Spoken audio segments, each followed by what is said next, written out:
Okay, hello everyone. How are you? I hope you can hear my voice clearly. I can see one statement from one of the students. The webinar wasn't completed. No, it's not that.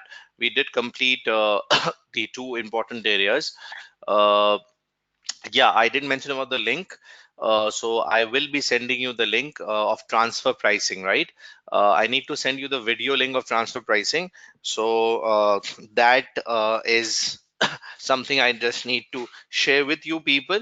And today I will share that link of the previous session with you people that relates to transfer price. In fact, I will also share other links for the other few areas that I want you people to have a good look at. Okay, so dear students, don't worry. I will share the link of that transfer pricing so you can easily watch that maybe today or tomorrow at your own convenience. So I hope the yesterday's class would have went well for you people, and the way we just discussed the things yesterday, I hope everything went well. And today, the plan is for section A, that is day 5 teaching plan includes activity, target, life cycle, throughput, environmental, and the new areas. So I will not compromise on this new area in case if there is some short of time. So I will definitely discuss this new area because this is one addition that I think students should cover for examination. Okay, so first thing first, let's first start with uh, the first area, and that first area is of activity based costing. So I'm starting with ABC here. Activity based costing is one of the most critical areas of your examination, and it is tested a lot in your paper as well. So just to give you a quick overview of ABC, uh, I just want to give you a quick overview that what activity-based costing is, and if I compare ABC with the traditional technique known as absorption costing, so what difference does this create? And then we will move towards a past paper question to understand how this will be tested. Yeah, one interesting thing I need to share with you people regarding this section is that this section will be tested in section A and section B of your examination. There were no constructive response area from these topics. So there is no spreadsheet, no word processing sheet that you need to practice for these areas.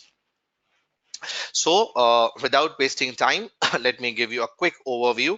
Overheads are known as indirect cost. Overheads are known as indirect cost, and there are two techniques for absorbing the overheads into product cost. Technique number one is known as absorption costing. Absorption, a very famous technique, and second is known as activity based costing. So both techniques actually absorb the overheads into product cost. Their purpose is to absorb the overheads into product cost. Now I want you people to listen very carefully the basics, the basic content. I will be giving you a good recap of the basic content, and then I need to move towards the past paper. So I want you people to listen very carefully to the basic content. Now, both are the techniques that absorb overheads into product cost, absorption and ABC. Uh, but the major problem in the major problem between these two is the way of absorption. The way of absorption is different, and that is why there is a clash between ABC and absorption costing. So the way of absorption is different, and let me just tell you the main area where the fight actually starts. The fight starts from which area that I need to bring into your knowledge, and that fight starts that absorption costing calculates OAR, which is known as overhead absorption rate, and that is done by using budgeted overheads divided by budgeted activity level. So the major issue that arises between these two is at budgeted activity and what it means is that budgeted activity means that when absorption costing absorbs the overheads, so absorption uses production related activity levels. Now, absorption costing uses production related activity levels, like I should give you the example. The main three the main three activity levels that absorption costing uses is direct labor hours, machine hours, and number of units. So actually absorption costing uses these three major activity levels, that is direct labor hours, machine hours, and number of units. Now when it comes to activity based costing, that is ABC, so ABC obviously works out OAR, and it does the same way like budgeted overheads divided by budgeted activity levels, just as absorption costing. But the major difference between these two is very much clear, and the difference is that activity based costing uses production related, like as I mentioned, uh, machine hours, direct labor hours, and the other one. But along with that, it also uses non production related activity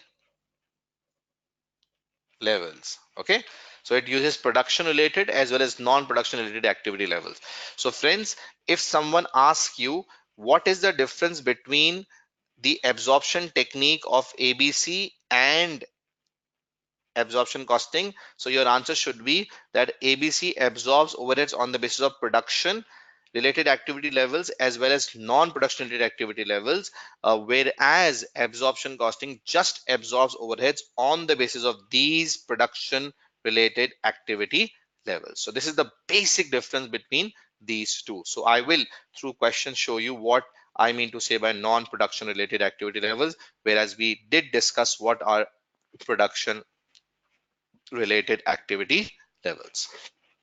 So hope this is clear. The basic idea is clear to all of you. Now, as I mentioned that the difference comes in the method of absorption. Now, ABC, ABC steps are important. So I'm just making a very quick shortcut for you to remember the steps. So the steps are cost pool. ABC basically breaks the overheads. It breaks the overheads into cost pools.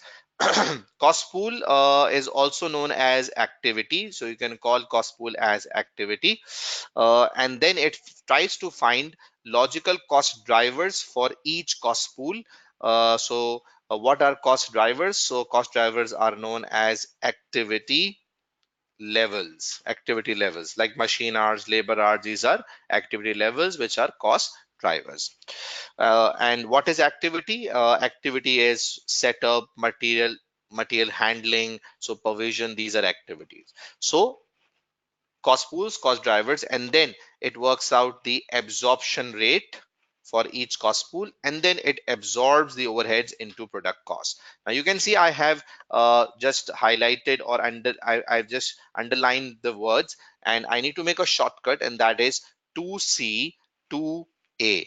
That is cost pool, cost drivers, absorption rate, and absorb. So I hope this is clear to all of you.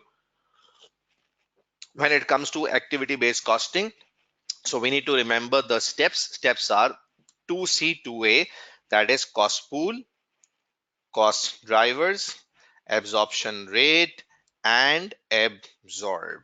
Okay, so these are the steps of activity based costing. Now, keeping the steps in mind, keeping the steps 2C 2 in mind, let's move towards the past paper question, and let's use the $1,000,000 technique again. And you have seen that I'm using this a lot for your explanation and examination, and I hope my complete $1,000,000 list would be really beneficial for you people, for your examination, and will help you to pass in the exam. My best wishes are with you people. I have tried my level best to provide you maximum to the point knowledge in these webinars. I hope you people will uh, appreciate that, and yes, will take maximum benefit for your examination. So I hope things have went well for you people.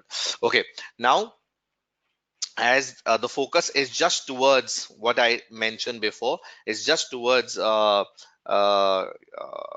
A and section B. So you should be prepared for objective test a lot in the area of section A.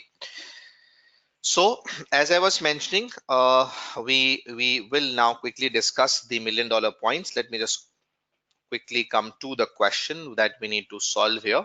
So we are solving a good question of calculation, and this will help us to practice. And yes, the technique that I focus a lot always will be discussed through this question. So you may have solved this question before, but right now just the thing that I want to explain you is that you need to keep in your mind that what technique actually you have to follow, that actually matters for me here. Okay, so as reading the question, but before that, let's quickly move towards the $1,000,000 sayings. Now, what $1,000,000 points are? When you start with the question of A, B, C and absorption, when you read the question, okay? When you read the question, and I will tell you this will do wonders for you. When you read the question, just identify the technique. First, identify the technique, okay? It might be ABC, or it might be absorption costing. Second, identify the product. In objective test, I'm sure you will not be required to do the entire calculation of the long question. You just have to restrict yourself to the few products. Then the next question that you need to ask yourself is find whether overhead or total cost answer is required. So sometimes the question asks you to calculate the overhead for a product. Even sometime it asks you for OAR as well. So that OAR also comes in this area. So it might ask you to calculate OAR or the overhead figure for a product or the total cost answer. Then see whether the answer is required in total or it is required per unit. So this is also what you need to find out. So I will just use this $1,000,000 technique on this question of Duff company, and will show you how things can become easy for you in the examination. So do follow the technique that I really want to emphasize on right now.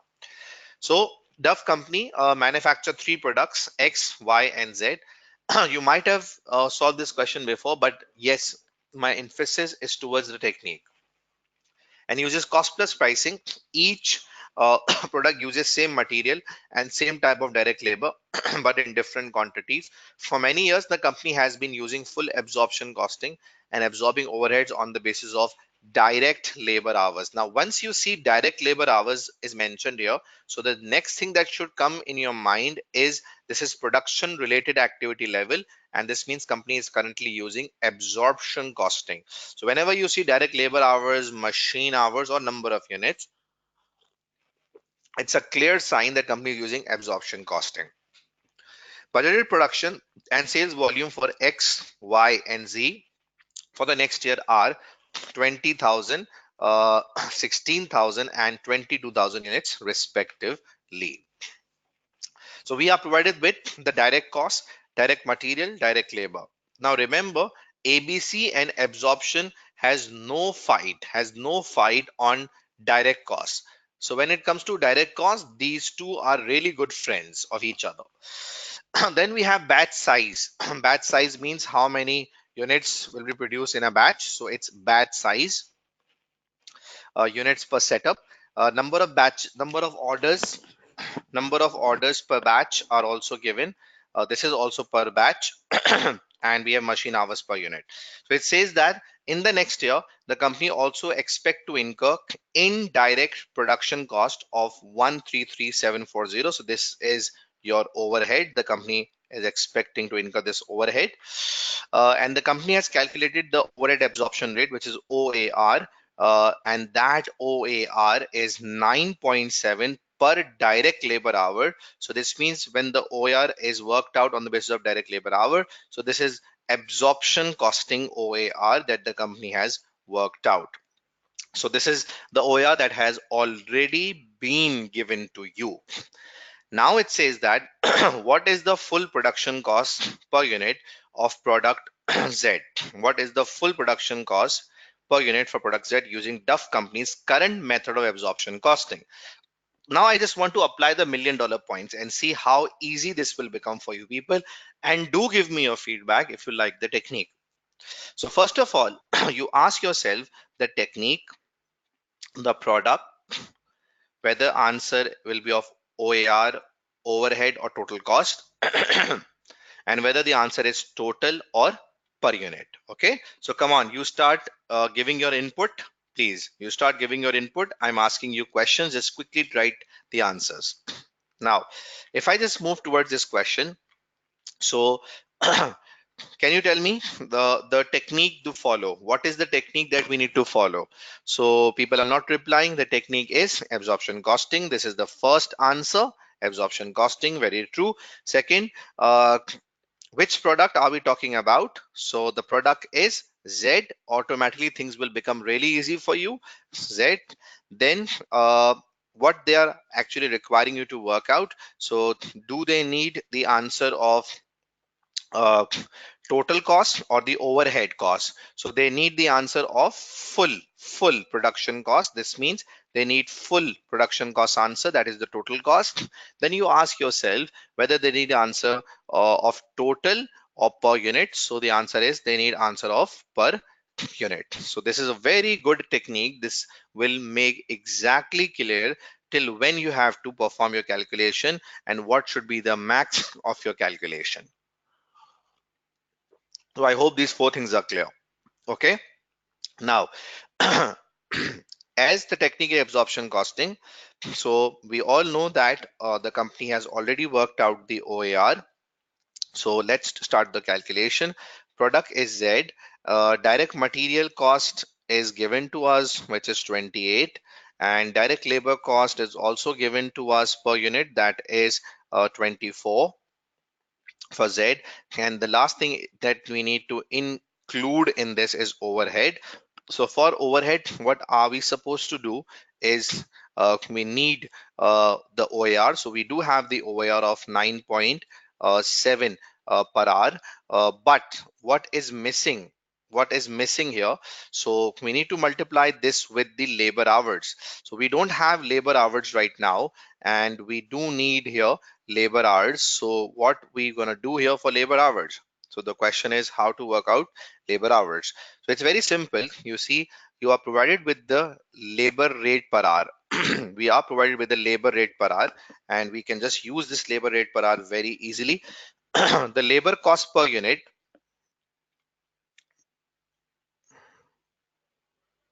Okay, the labor cost per unit is 24. So this is 24 per unit, right? So what we have is we have rate per hour here. So I can do a very quick calculation, that is 24 is the cost divided by 12 is the rate per hour. And once I divide this, so I will be getting the hours per unit, and the hours per unit here will be 2 hours of labor per unit. 2 hours of labor per unit. So I will just multiply this with 2 hours, as I do need hours here. So I will multiply this with 2, and once I multiply this with 2, so I will get the overhead of 19.4.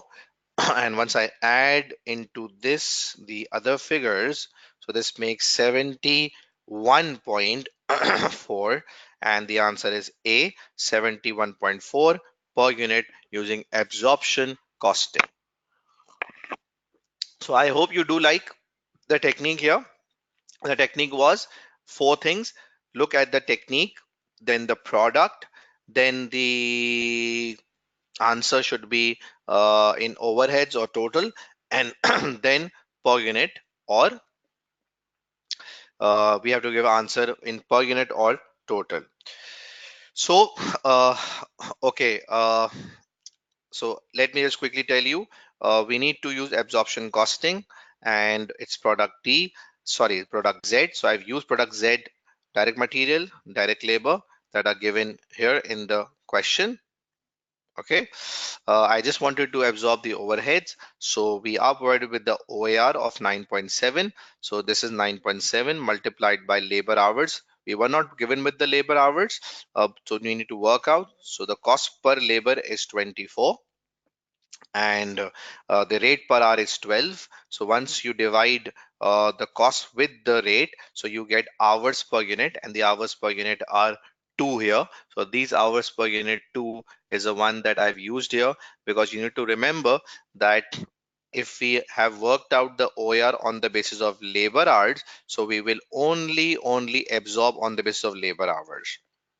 So as we are calculating overhead on the basis of labor hours, so we need labor hours to absorb the overheads. So these are the labor hours of 2, and like this we have absorbed per unit, which is 19.4.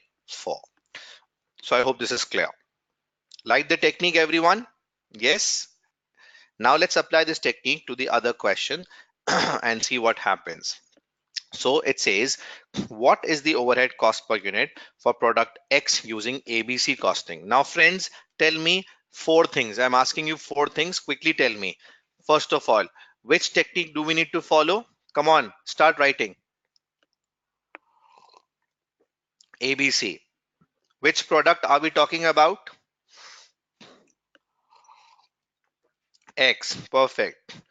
We need to give answer of overhead cost or total cost, full cost or overhead. Overhead. Okay. So yes, technique is ABC, product is X, overhead. Now answer is given. Answer has to be given in total form or per unit form. Per unit form. So these are the 4 things that were written in the $1,000,000 point, and through this the question automatically will be splitted into pieces, and you know what you have to do. So now, now we are required to solve this question, and what we need is that we need to work out the overhead cost per unit for product X. Overhead cost per unit for product X is what I need to work out. So obviously, now in this calculation, what are we supposed to do is that we have to perform some calculations here, because for calculating overhead cost per unit,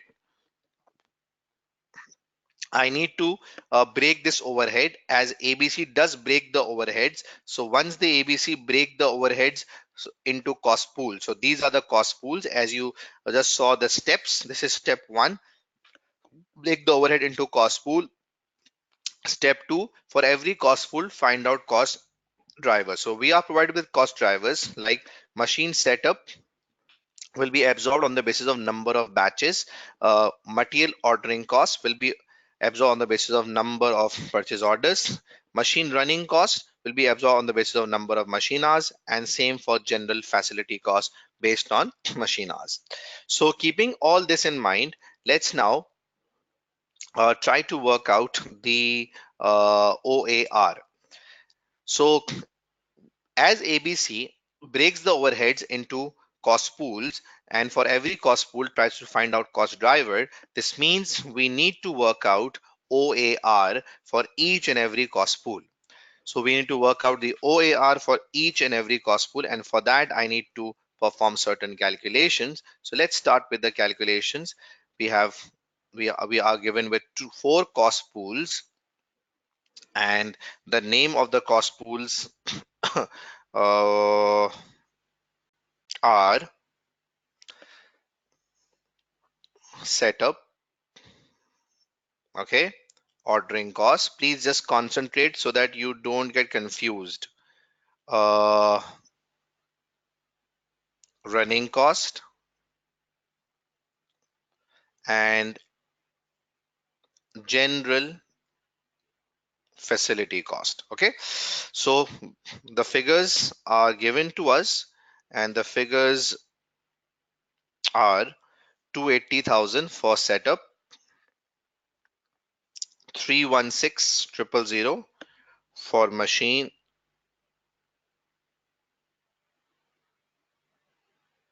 Oh, I beg your pardon. Sorry.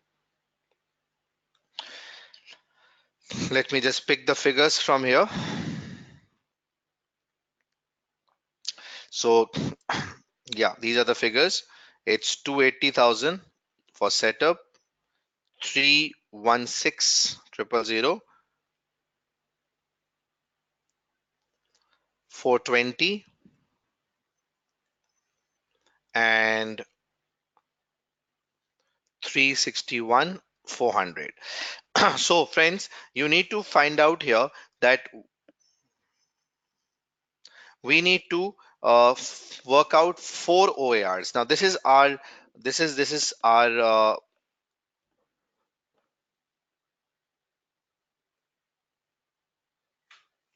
now this is something we have to do because we cannot work out the overhead cost per unit until unless we work out the four OARs. So going back to the question does mentions about. Okay, now the question just mentions about the batch size, okay, and number of purchase orders and machine hours per unit. So keeping in mind the cost driver, for machine setup, we need number of batches. For machine setup, what we need number of batches. Now, number of batches is what is required. So what do you think? Are these number of batches? Quickly answer. Are these number of batches or this is batch size? So this is not number of batches. This is batch size. Okay, this is batch size. Are you all listening me? Which means in one batch we produce 500x, 800y, and 400z. So this is batch size. So this means we need to work out number of batches here. And let's do the calculation for x, y, and z. And let's work out number of batches. So how will I work out number of batches? It's quite simple to work out number of batches for x.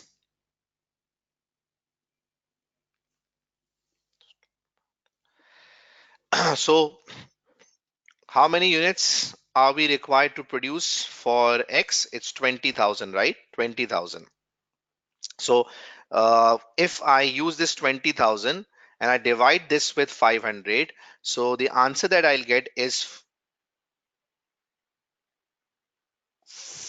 how many batches? Four batches. Okay. Four batches will be required for X. Four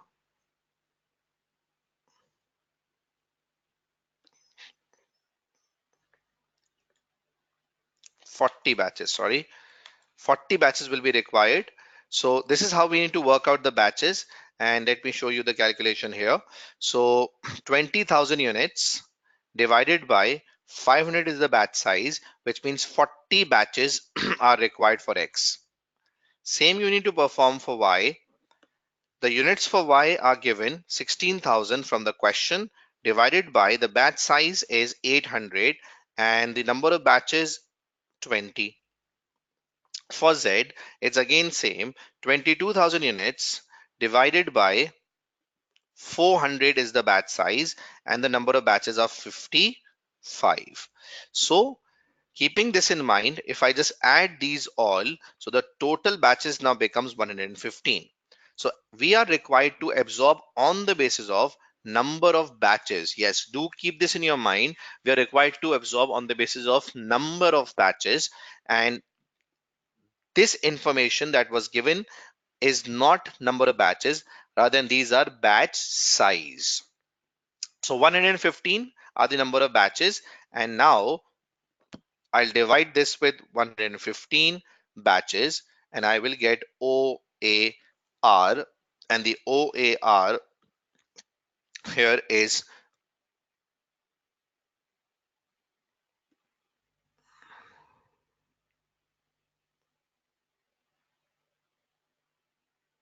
Okay, so the OAR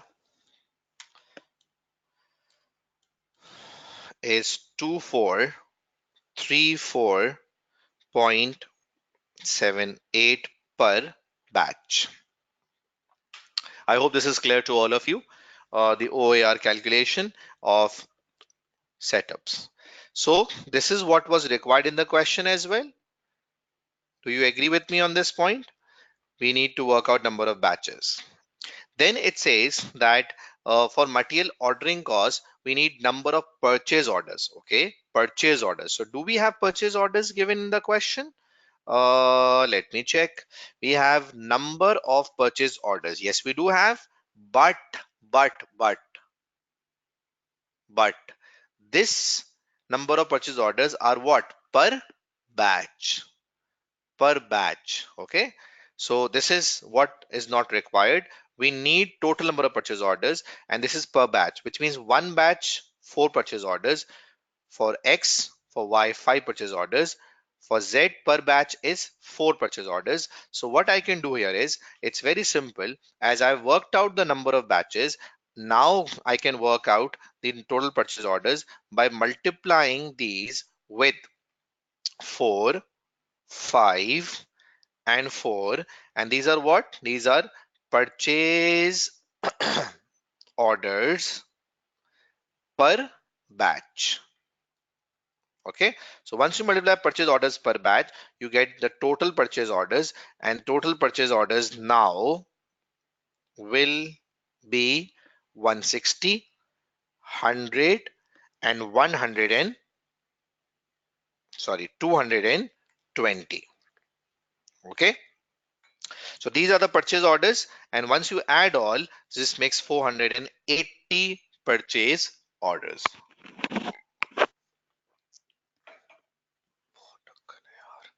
Okay, so these are the purchase orders that I've worked out. Okay, Yasir, I'll just repeat again once I move towards OAR. So as required in the question, we need to work out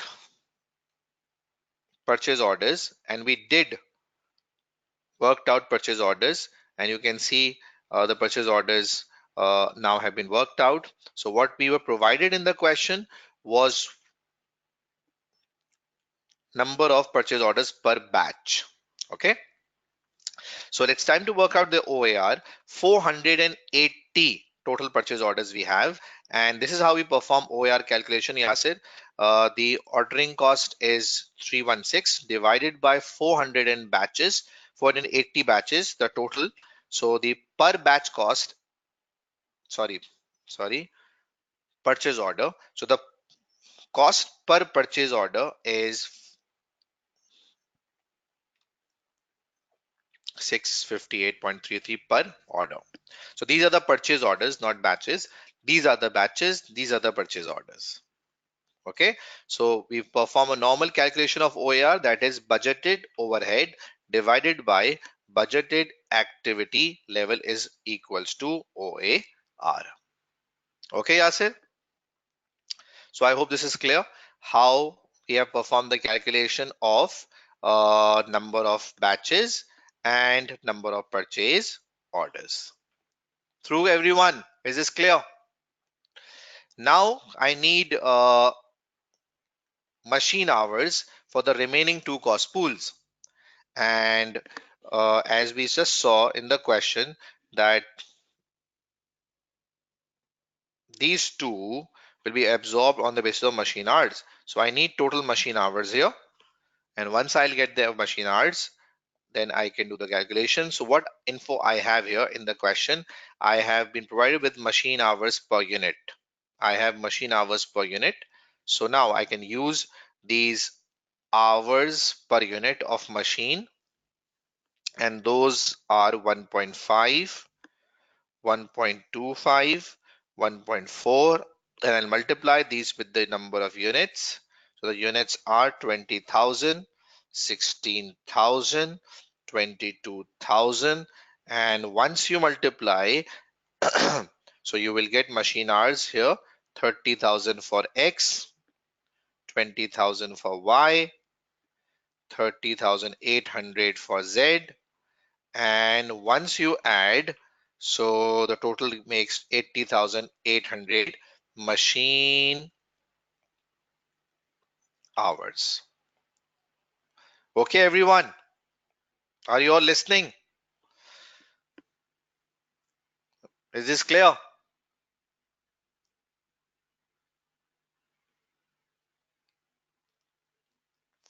Okay, so now we have machine hours and it's very simple calculation. So let's divide machine hours here. 80,800, 80,800. It's the same basis that have been used in the question. So once I divide this with 80,800, so the OAR, are you working with me, everyone? 1.5.19 per hour. I need you to perform calculations as well. 4.47 per hour. Okay, so we have worked out the OARs, and these are overhead absorption rate for each cost pool, and these are the cost pool as you can see. So hope this is clear. Now, now keeping this in mind, let's perform the calculation for X only, as we are required to work out for X only. So let's absorb the overheads into X. So there are four things to absorb, and the first thing to absorb is the machine setup. So how many setups or batches, how many setups or batches are required by X? 40. 40. So 40 batches into cost per batch 2434.78, and the cost will be 97. Are you working with me? 391. Yes, friends, are you all with me or not? You're not replying. Are things clear? This is the machine cost. Then we have ordering cost is what I want to absorb. So what I look here is that how many purchase orders are required by X. The orders that are required by X are 160. 160. So 160 into what? 160 into the cost per batch. And the answer is 105,333. Okay. Then we have the remaining two, that is the running cost and general cost. So it's simple for running and general as well. How many machine hours for X? 30,000. So 30,000 hours for both multiplied by the rate 5.19 and 4.47, and like this you can work out the cost of 155,700 for running and 134,100 for the other one. So the question that comes in your mind now, are we supposed to provide answer of overheads? Because the question stated that we have to perform the answer uh, of X, okay, of X, and that was of overheads, right? So we had to do the answer of overheads here. Now, can you tell me overheads? It's per unit? Yes, it's per unit. So what all we have worked out here is per unit? No, this is total. These are the total overheads that has been absorbed. So the total overheads that has been absorbed in X are 492,824.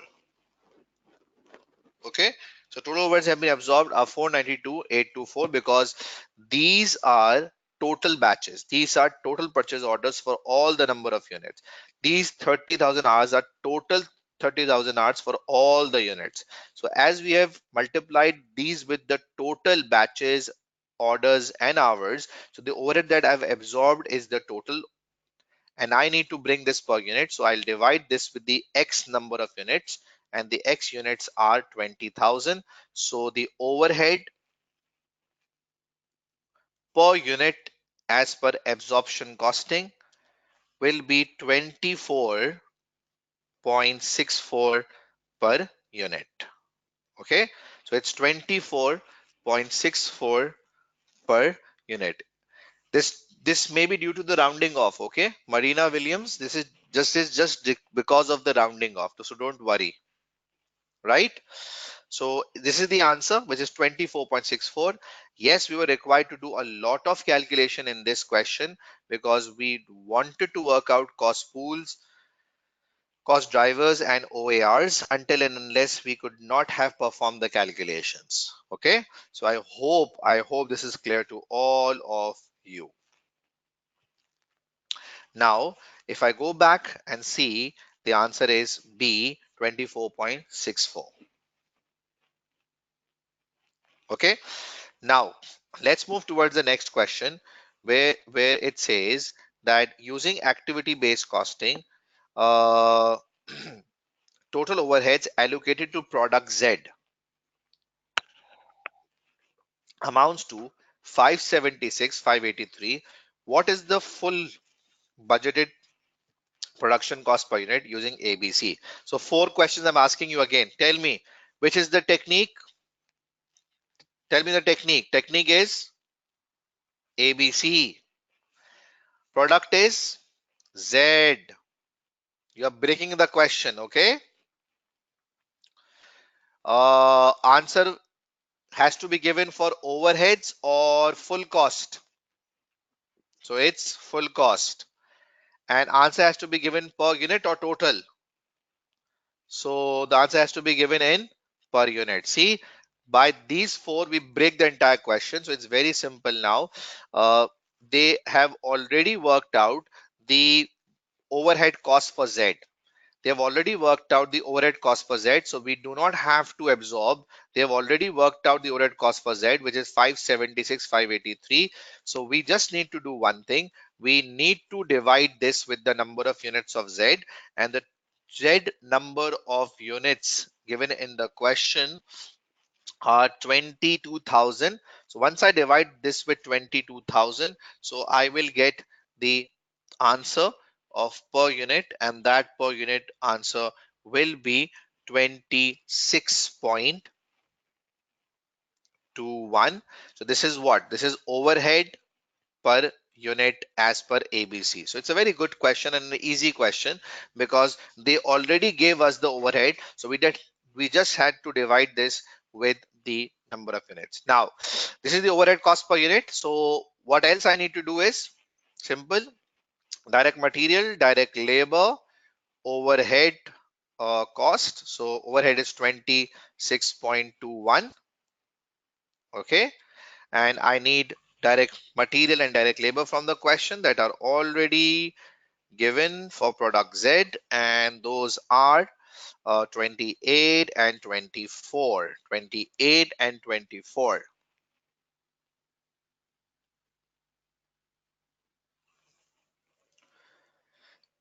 Please, you can watch the recordings later on. Okay, 28 and 24. So once I add 28, 24 and work out the total, so it's 78.21. So the answer is B, 78.21, and I hope this is clear. So the point that I want to make here was, and I'm sure you are clear about that point, the point that I want to make was the $1 million technique. Through this, you split the question into four parts. So what things you need to ask, friends? Number one, can you tell me what you need to ask here? Number one, the technique. Second, the product or the service. Number three, can you tell me third one? Only 2 or 3 students are replying. The rest are all sleeping.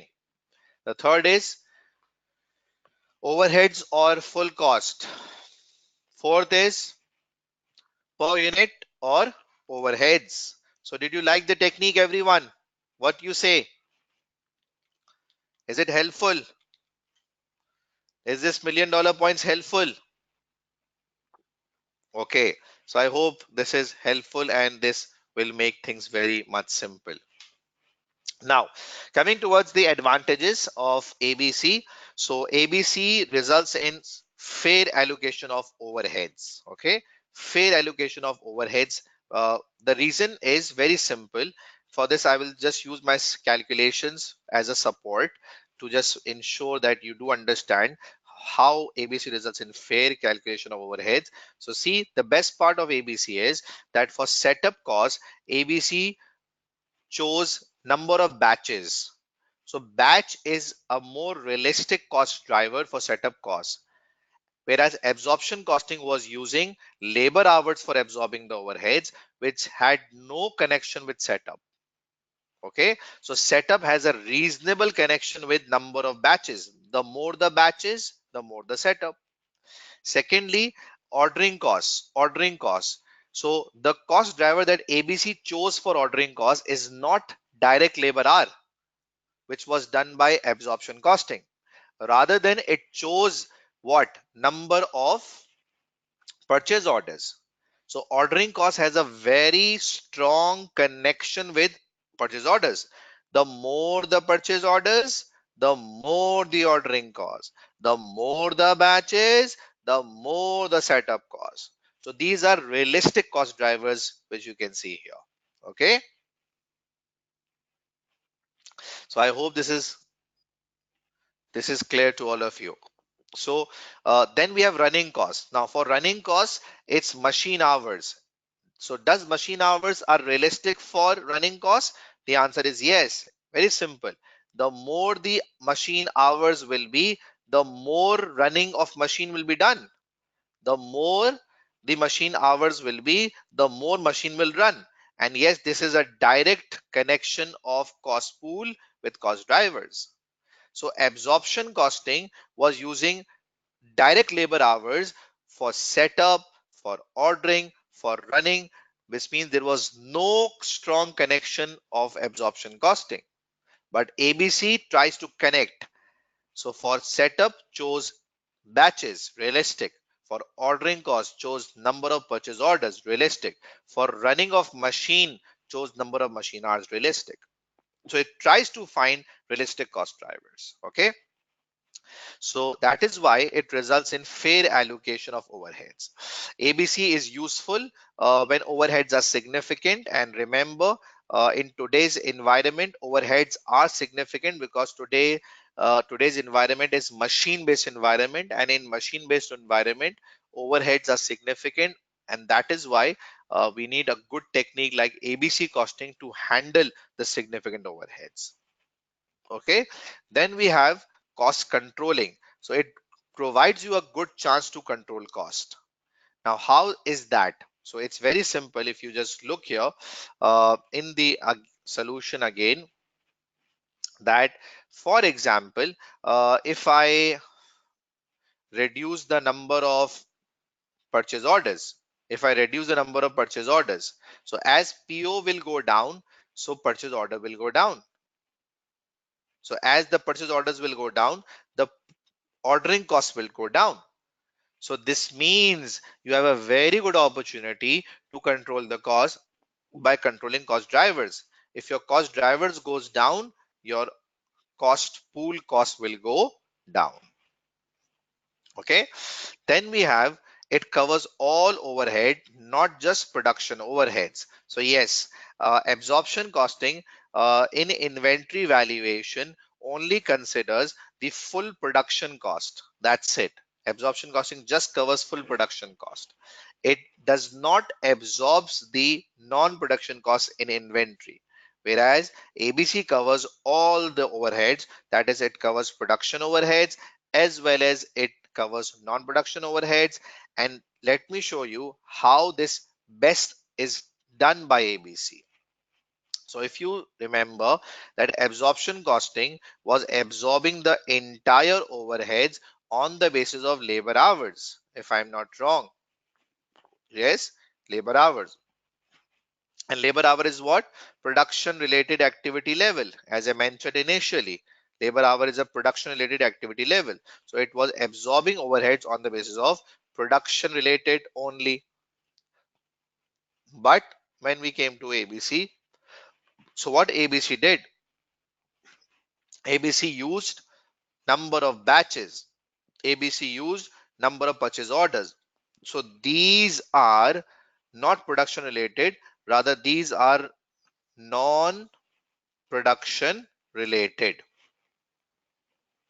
Okay, so these are non-production related cost drivers. This means ABC did use non-production related cost drivers like batches, like setup, and also ABC used machine hours. So what machine hours are? So machine hours are production related activity levels. This means that absorption costing just uses production related, but ABC uses both non-production as well as production related. So it covers all the overheads, that is production and non-production. Okay, so I hope this is clear. It uses both. Now coming towards the disadvantages. So disadvantage includes when overheads are insignificant. So it's better to use absorption then, because overheads are not that much. So it's not wise to move towards ABC, because ABC has a cost. ABC has a cost of implementation. In ABC, we require detailed accounting records. So ABC requires, sophisticated system. So absorption costing is useful when overheads are insignificant or when overheads are production related. So when overheads are production related, it's better to use absorption in that case as well, because absorption costing uses production related activity levels only. So if overheads are production related, it's better to use absorption costing, because as I mentioned that production related activity levels are used by absorption costing. So in case of production overheads only, ABC is not worthwhile. It's better to use absorption. The third I did mention, ABC does require detailed accounting records, sophisticated IT system, because we need to break the overheads into cost pools and cost drivers. So we need a good system for that.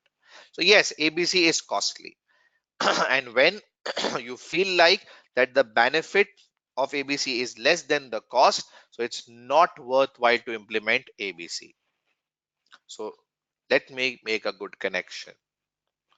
If overheads are insignificant or production related in a given situation, then what will happen, then what will happen, then the cost of ABC would be more than the benefits, because overheads are not that much. So it's better to use absorption rather than to use ABC.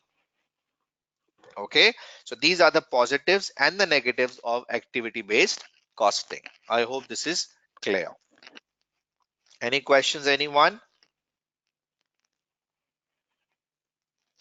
Now if I move towards the drawbacks and if I move towards the remaining questions, so let's quickly solve the remaining MCQs and you just find out the answer.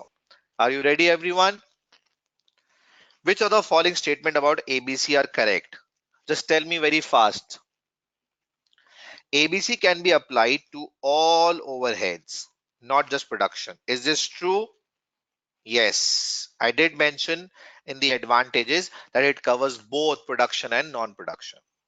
ABC provides more accurate cost per unit. As a result,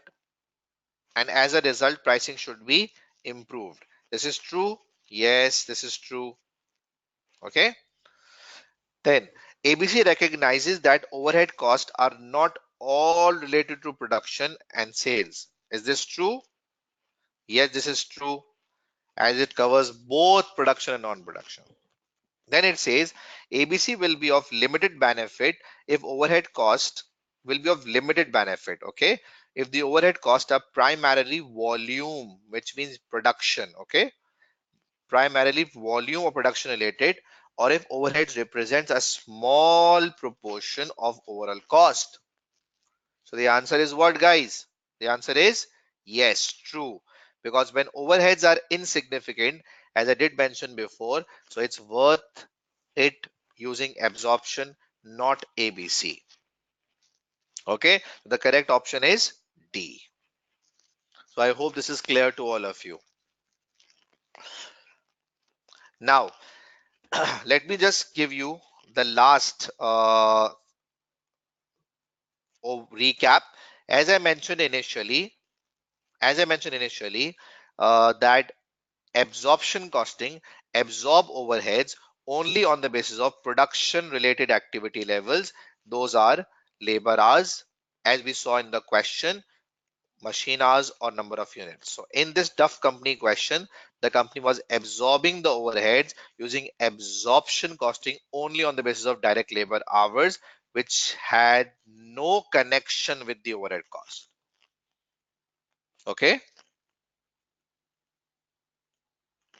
But you just saw that in this question, Duff company did use, in ABC company did use production and non-production both. So the example of production was machine hours. Did company use machine hours in Duff company? Yes. And non-production as well. Like for example, batches were used. Batches are non-production related. Like orders were used. Orders were non-production related. This means ABC costing used non-production as well as production, whereas absorption just uses production related activity level, and this is the basic difference in the calculation of ABC and absorption. Okay, so I hope this is clear to all of you, and we have covered ABC costing in a very good way by these quick slide, and things are clear. So I hope this is understandable for every one of you. Happy, guys? Is this clear? So are these $1,000,000 points working good for you people? Okay. So happy, right? Target costing. Now, target costing is a cost reduction technique. Cost reduction technique which is used when the product is in its development phase. So when the product is in its development phase,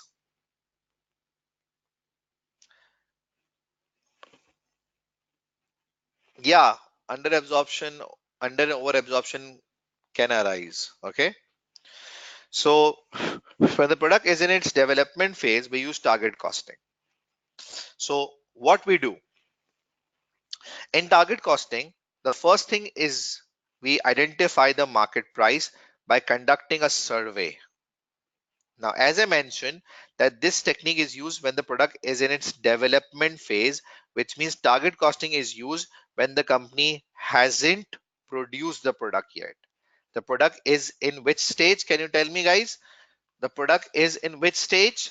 The product is in its development phase. Okay. So target costing is used when the product is in its development phase.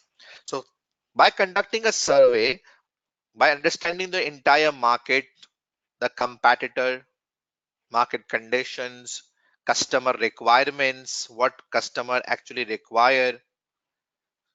So company, by considering all those things, set a market price. This survey helps them to identify the customer requirements. From this market price, the company deducts the desired profit. the expected desired profit that the company wants to earn. And then company gets target cost. Okay. Then company gets what? Target cost. So from this market price, when it deducts desired profit, company gets a target cost. Now this target cost is what? A target given to the company in relation to cost. A target given to company in relation to cost, that how much should be the cost for a product that the company hasn't yet produced and is in the development phase. Then company compare that with the estimated current cost. This means how much it will cost the company if company starts making the product. So do clearly listen, company hasn't yet made the product. So if the company starts making the product, how much will it cost to the company? This is what company needs to find out. Okay. Then from this current estimated cost, company deducts the target cost, and here comes the cost gap. Here comes the cost gap for the company. Okay. Cost gap for the company. So this cost gap is basically the difference between what it will cost, what it will cost, and what it should cost. And everything is done in the development phase when the product hasn't been produced. So I hope this is clear to all of you. Now, let's move towards one quick question to solve what we have done right now, to illustrate what needs to be done in such a question. So let's start with this question. And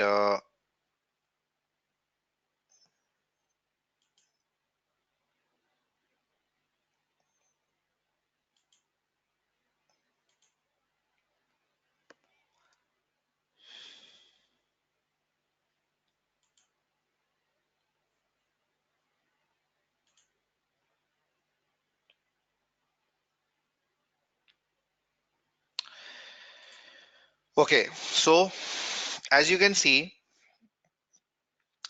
in this question,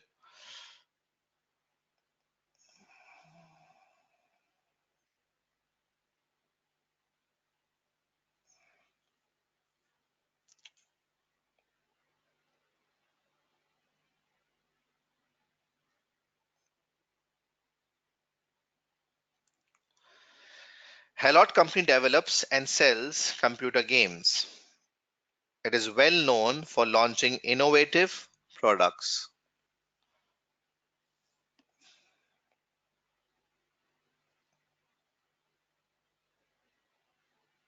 Okay. And interactive role-playing games and its new releases are always eagerly anticipated. Customer value the technical excellence of the games and the durability of the product and packaging. Helot company has previously used traditional absorption costing system and full cost plus pricing to cost and prices products. It has recently recruited a new finance director who believes that the company would benefit from using target costing. He is keen to try this method on a new game concept called Spartan, which has recently been approved. After discussion with the board, the finance director undertook some market research to find out customer opinions on the new game, to assess potential new games offered by competitors. The results were used to establish a target selling price. Now, this is the target selling price after the survey. So after the survey, this is the price that the company have established. Okay. It is estimated that the volume will be 3,50,000 and the company wants to achieve a desired profit of 35%. Okay. The finance director has also begun collecting cost data uh, for the new game and has projected the following for the company. So you can see here we have been provided with this per unit information, and this is the total production cost given to us. So all these are basically your current estimated information. Okay. Now, the question says that what is the forecast cost gap for the new game? So having said that, the steps are that market price, desired profit, target cost, current estimated cost, and cost gap is what I need here. So keeping this in mind, let's perform the calculations. Now, the first thing that I will start from is market price, and that is 45. From this, I will deduct the desired profit, and that is 45. Profit margin is 35, right? 35%. So of this 45, I will take 35%, and the 35% of this 45 makes 15.75 as my desired profit. So from this 45, I will deduct this 15.75, and I am getting a target cost of 29.25. This is my target cost per unit. Okay. Now for cost gap, I need what? I need current estimated cost. I need current estimated cost. Okay. So it's simple. It's simple. If you add all these, so you will get a total of current estimated cost, and the total, once you add all these, the total of current estimated cost for you here will be, so yes, can anyone quickly tell me the total of current estimated cost? What are you getting the answers here? So the answer of current estimated cost, sorry,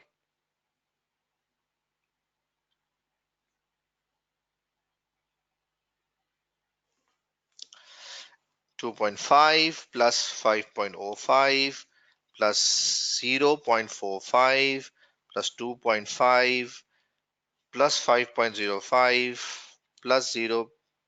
I think it's doubling here. It's the screen issue again.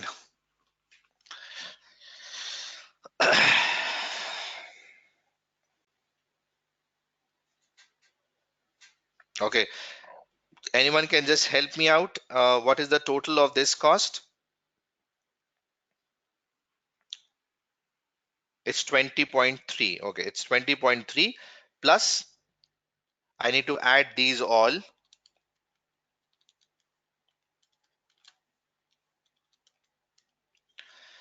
5,600, but this is in total, so I need to divide this with number of units, and those are 350. So the per unit that I'm getting here is 16, and the current estimated cost amounts to 36.3. Okay, this is 36.3. Now we are very near calculating the cost gap.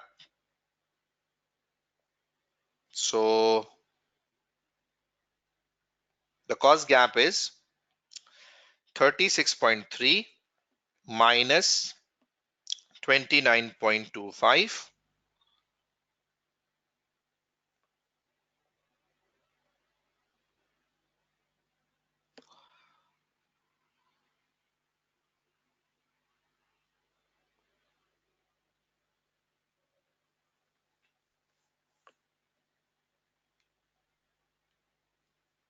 That split screen is really creating a problem.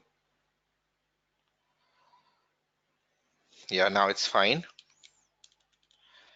So let me quickly just verify the workings. Yeah, this is wrong. Someone told me the wrong figure. So it's 12.3.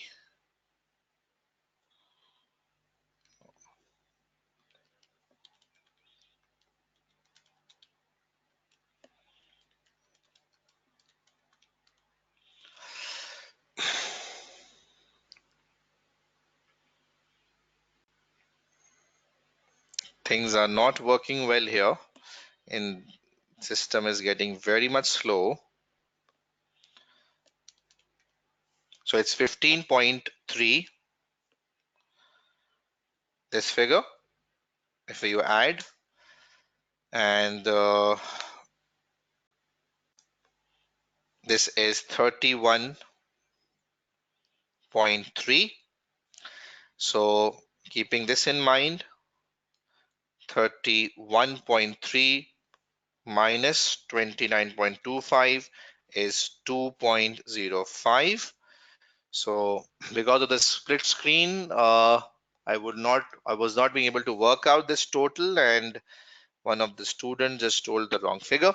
Anyways, this is all corrected. So the total is 15.3 plus this 16, and this is the current estimated cost, and this is the target cost. So the answer is 2.05. Okay, so it's 2.05, and I hope this is clear to all of you. And this is the target cost gap. So keeping in mind the steps, we have worked out the calculation, and this is the cost gap that we just found out. Okay, everyone. No problem, no problem. It's okay. Okay, guys, is this clear? Now, at this has been found out at the development phase, which means the company hasn't yet produced the product. So this has been found out at the development phase. Are you getting? At the development phase. Now, company will not proceed with the manufacturing until and unless company thinks how to reduce this cost gap. This means how to reduce the cost from 31.3 to 29.25. How the company needs to reduce the current estimated cost from 31.3 to 29.25.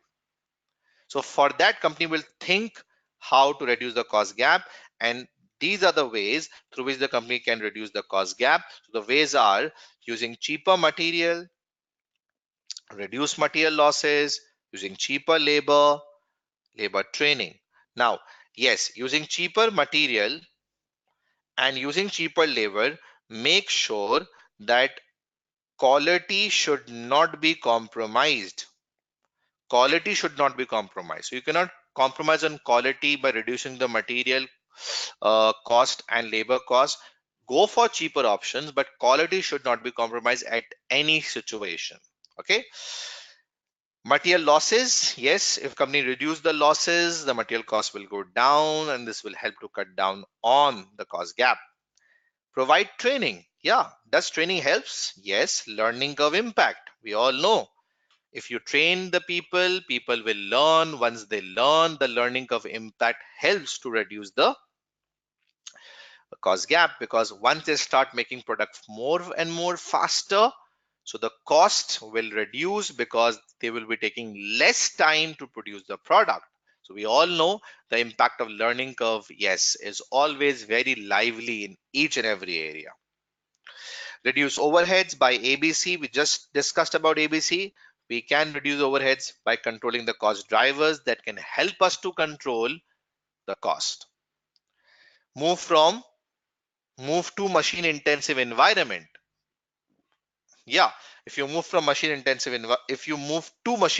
environment, that is from labor intensive, move to machine intensive environment, because once you use machine, so that is subject to less losses and wastages. Machine efficiency will obviously be very good. So that helps to cut down on the waste, losses, and will help to cut down on the cost. Benefit from economies of scale, that is, once you increase your production, once you start purchasing in bulk, for example. So if you purchase in bulk, so you get discount, and when you get discount, your cost goes down.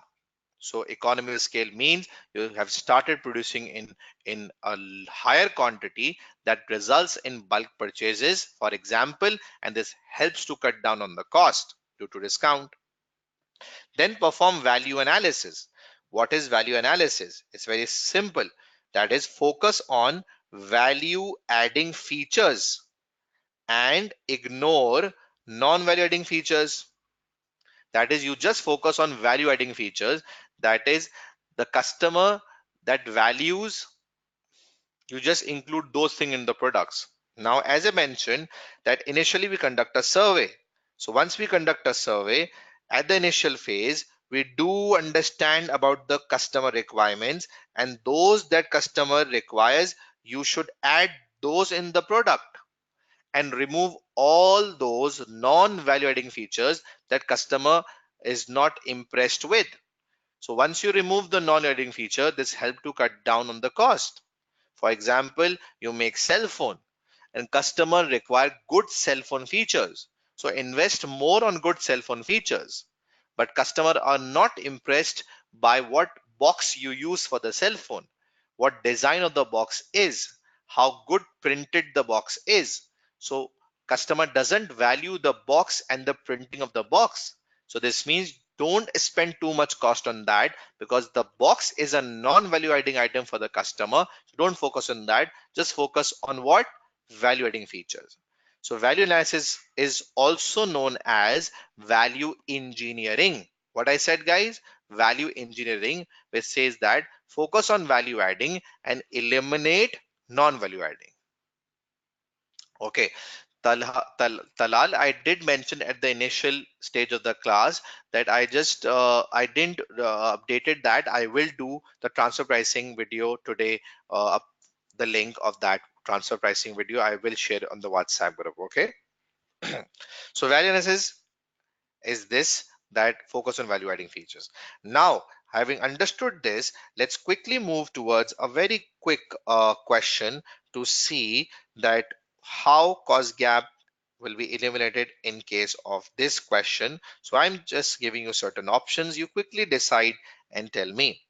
The board of Hillot Company has asked the finance director to explain what activities can be undertaken to close a cost gap on its computer games. So come on, select the options, guys. Number one, tell me yes or no. Buy cheaper, low grade plastic for the game disc and cases. Is this the right way to reduce the cost gap? The answer is, come on, yes or no? No, because this means this will result in quality suffering. Low grade. Second, using standard components wherever possible in production. Yes, this is good one. Standard components. Employ more trainee game designers on lower salaries. Is this the right option, guys? More trainee designers. The answer is no, because these are trainee designers, and trainee designer means they will result in, bad quality. So this is not the right option, because there are trainee designers. Use the company's own online gaming website for marketing is the right option, because when you use your own website, so this will help you to cut down on the cost. So option 2 will help you to cut down on the cost, and option 4 will help you to cut down on the cost. So the correct option is C, 2 and 4. Okay, so I hope this is clear to all of you. Okay, then coming back to the presentation, and let's see what next is available. It says that target costing has certain advantages, like target costing is a method through which we set a market-based price. A market-based price. Okay, so yes, because we conduct a survey, so we do set a market-based price, which makes it easy for us to sell the product later on. Second, we find new working methods. We find new working methods as we try to reduce the cost gap. So reduction of cost gap provides us the new working method. We think about the new working ways, how to reduce the cost gap. The best example could be, for example, move to machine intensive environment. Okay, then it says it helps to figure out the customer requirements. As I mentioned, that through value analysis we are able to find out the customer requirements. What customer values will be incorporated at the development phase. And obviously the main advantage, it helps to cut down on the cost, because it's a cost reduction technique. So we did mention we were finding the ways to close cost gap, and the result of closure of cost gap results in cost reduction. Okay, friends. So these are the advantages. Now, do you want that I make this easy for you to learn? Do you want me to make this easy for you to learn the advantages? Tell me yes or no. Do you want to learn this easily? Okay. So if you like this, do let me know. So just underline these words and make a mnemonic PWC square. Wow. So simple. PWC square. That is price. That is working methods. That is customer requirement and cost reduction. So I hope people know what PWC stands for, right? It's Price Water Coopers, the audit firm. In Pakistan, we have Ferguson here as PWC. So like the shortcut, guys. So in order to remember the advantages, remember the shortcut PWC square. Okay. So considering this, let's now go back and solve another question that relates to target costing. And I hope you like the strategy that I'm using right now. I'm giving you the knowledge and taking you back to a question to illustrate that knowledge through the question. Now, question number 26 says that which of the following statement would the finance director have used to explain Hellott's board that what benefits were of adopting target costing approach so early, that is in the development phase. So come on, find out the right answers. Cost will be split into material, systems, and delivery and disposal categories for improved cost reduction analysis. Is this the right option, guys? Is this the right benefit? No. Come on, be with me. Are you all listening? Or it's a one-way story going right now? Okay. Customer requirements for quality, okay, cost reduction, cost and time scales are more likely to be included in decisions on product development. Is this the right? Yes. Customer requirements will be incorporated at the development phase. Its key concept is based on how to turn material into sales as quickly as possible in order to maximize net cash. This is throughput accounting. This relates to throughput accounting. So this is wrong.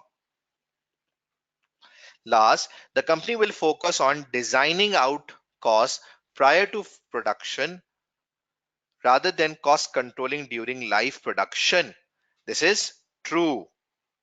Yes, the cost reduction will be done initially, okay, rather than at the control stage. So that's the best thing about target costing. That target costing is a cost reduction technique at the development phase, and the correct answer is D. Okay, so cost controlling is not done in the live production stage, rather the cost reduction is done at the development phase. True, guys? Is this okay? Happy? Now, coming back to the last area, and it says that target costing implementation is difficult in service industry. Okay, so in service industry, target costing implementation is difficult. So remember, it's not impossible. First of all, it's difficult. Okay, it's difficult. Why? Because of two things. A service business, we all know, is like education, distribution, like the distribution companies, the transport companies, banking. These are service industries. So target costing implementation is not impossible in these. It's difficult because number one, service businesses does requires qualitative information. Okay, what they require qualitative information, And when you have qualitative information, it is always difficult to gather. It's always difficult to gather qualitative information. Are you all getting my point, friends? It's always difficult to gather. So once if qualitative information is difficult to gather, this means at the stage of market survey, because we conduct a market survey initially. So at the stage of market survey, we will not be able to get the right information, because in target costing, we do conduct a market survey in order to find out the market price. So if the information is of qualitative nature more in service industry, it's get difficult to gather. Do you agree? Okay, then comes the characteristics. The second reason why implementation of target costing is difficult is because of the characteristics. First is simultaneity. So what is simultaneity? What is simultaneity? Simultaneity means that production and consumption of a service is not at the same time. Production and consumption is not at same time, which means that in service industry, it's not a it's I beg your pardon. In manufacturing industry, production and consumption is not at the same time. But in service industry, production and consumption is at the same time. Is at the same time. Let me give you a quick example of simultaneity. If I'm teaching you right now, so the service is being produced right now and the service is consumed right now. For example, I'm assuming that you are consuming whatever I'm telling you. So the production and the consumption of a service is at the same time. Do you agree? I'm the service is being produced right now and I hope it's being consumed right now as well. Okay. Second is heterogeneity. What is heterogeneity? Services are always different. Services are always different. A very simple example. My today's service would be different to yesterday's. Yesterday's would be different to day before yesterday. Every time I teach you, the services will not be same. It will be different. So in service industry, the services are different. Then services are intangible. Yes, I'm giving you the knowledge. And as I'm giving you the knowledge,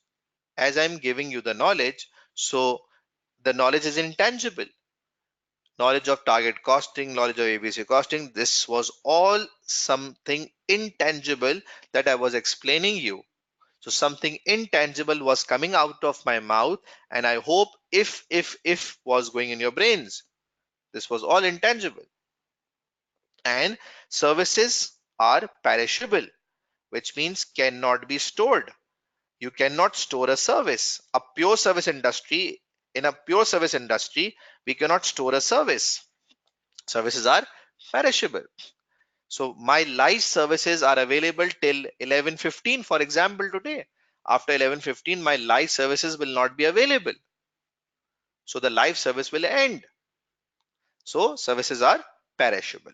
So due to these characteristics, target costing implementation in service industry gets difficult. Okay. Now, now the question is why due to these characteristics it gets difficult? Why? So I'm answering this question with a very simple explanation that why due to these characteristics target costing implementation gets difficult. So let me just give you one quick example. Because services are different every time, because services are different every time and services are intangible, we cannot see a service. So because services are different every time and we cannot see the service, this means it really gets difficult to gather the right information about a service at the initial phase of market survey. Because at this initial state of market survey, because of intangibility of a service, because of the different nature of the service, it gets difficult to gather the right information at the initial stage. And when you are not being able to gather the right information at the initial stage of market survey, this means you will not be able to see the line, you will not be able to find out the right market price. So because of intangibility, because of heterogeneity characteristics, it gets difficult to gather the right information, because different services means you will not be able to gauge the right information every time service changes. And same goes for intangibility. As you cannot see a service, it might get difficult to gather the right information.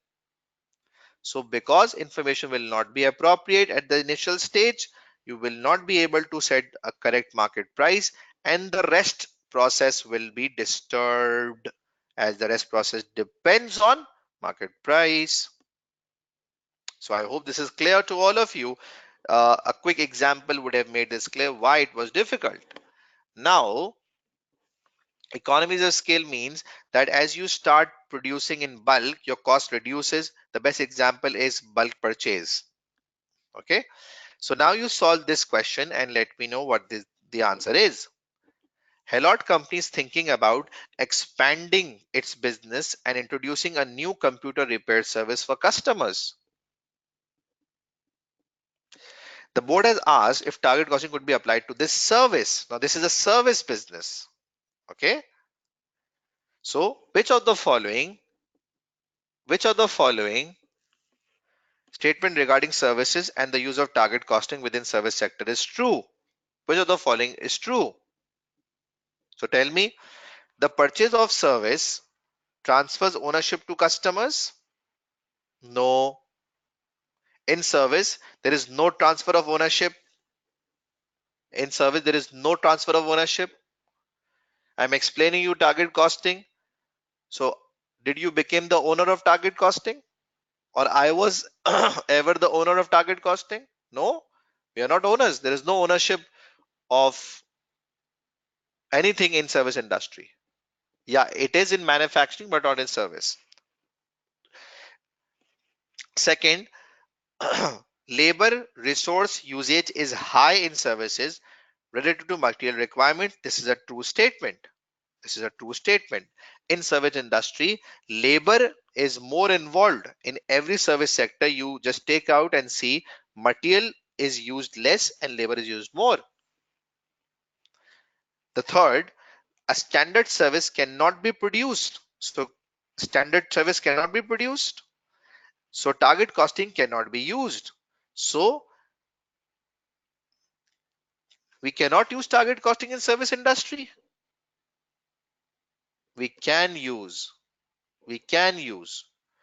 It is difficult to use. I never said that we cannot use. We can use, but it's difficult. So the question is saying cannot be used. This is wrong. We can use, but it is difficult in service industry compared to manufacturing. Okay. Service characteristics include intangibility. Okay. Perishability. Okay. Uniformity. No, it's never uniform. It's heterogeneity. It's always different. So uniformity is not there. So this is wrong. So the correct option is B, which is a general statement about service. And the statement is that in service industry, the labor usage is high compared to material. Okay, friends, is this clear?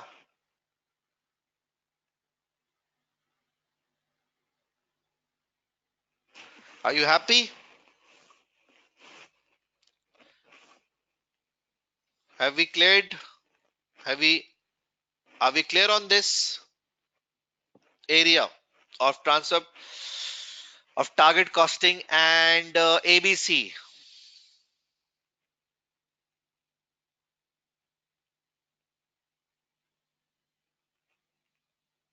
Okay, so let's take a 5-minute break, and after that, we'll continue.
Okay, so let's start again. Welcome back. And now it's time to move towards throughput accounting. And let's now cover throughput accounting. So, throughput accounting is a technique in which there is a concept known as theory of constraint. And this concept says that in every organization, there will be at least one limiting factor. So theory of constraint says that in organization there will be at least one limiting factor. One limiting factor. Okay.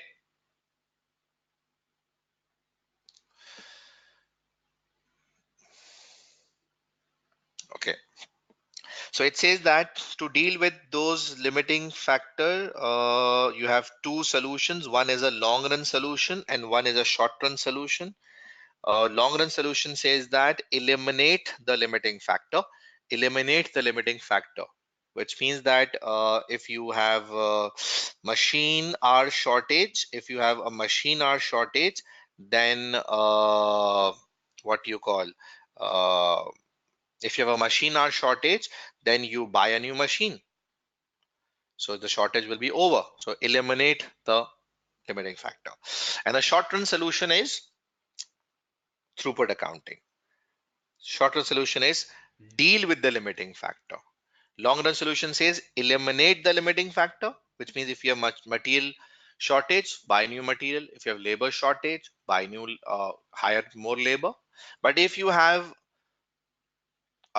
if you need to deal in short run, then go for throughput accounting. Okay, so throughput accounting doesn't eliminate the limiting factor; it deals with the limiting factor. Now, the concept of throughput is based on three things. Number one, sales minus material cost, and where material is the only variable cost. So throughput assumes that the only variable cost is material. Throughput assumes the only variable cost is material. Okay. Second, it says that the variable production overhead and direct labor are assumed to be fixed in nature. Okay. So the second assumption is that the only variable cost is of material, whereas direct labor and variable production overheads are assumed to be fixed in nature. So it says that if you add direct labor with variable production overheads plus fixed production overheads, so you get operating expenses. You will get operating expenses. And operating expenses are fixed in nature. These are fixed costs. So throughput assumes that material is the only variable cost and the operating expenses are assumed to be fixed in nature. So it includes direct labor. It assumes direct labor to be fixed. It assumes variable production overheads to be fixed, and fixed production overheads are by nature fixed. So it assumes operating expenses are fixed in nature. And yes, it does include production only. So there is no non-production cost. Okay. So this is the assumption of throughput accounting. Plus, throughput believes in keeping no or low inventory. The throughput says that inventory is not a value adding thing. According to throughput, inventory itself is a limiting factor. Itself is a limiting factor. So it says that don't hold inventory. Rather, focus on selling the inventory. So focus on selling the inventory. As you will sell more inventory, your sales will increase. Okay, your sales will increase, and when your sales increase, your throughput will increase. So it says that the focus should not be on holding the inventory, rather it should be towards selling the inventory, as more sales means more throughput will become. Okay, so there are three concepts. One, the formula. sale minus all material costs, where material is the only variable cost. Second, in throughput, inventory should be zero or low. If you need to keep it, it should be low. And third is the concept of operating expenses. So calculation number one is throughput accounting ratio, TPAR. A very famous calculation, TPAR, throughput accounting ratio. We work out TPAR by throughput by number one, throughput per hour of limiting factor. And this is what we work out by this formula, as I just made the link, and the formula is throughput per unit divided by limiting factor hours per unit. Throughput per unit divided by limiting factor hours per unit. So through this, we work out throughput per hour of limiting factor. And then we work out the denominator, which is operating expense per hour of limiting factor, that you work out through this formula.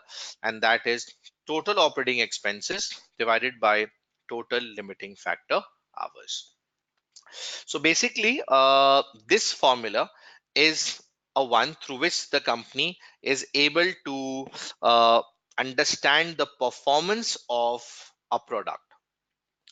So it is said that if the answer of this TPR is more than 1, if the answer is more than 1, so the decision will be to make the product.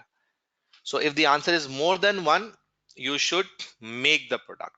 And if the answer is less than 1, so the decision is don't make the product. Okay. So if it's more than 1, make the product. And if it's not more than 1, don't make the product. So throughput accounting ratio is basically a performance measure. What?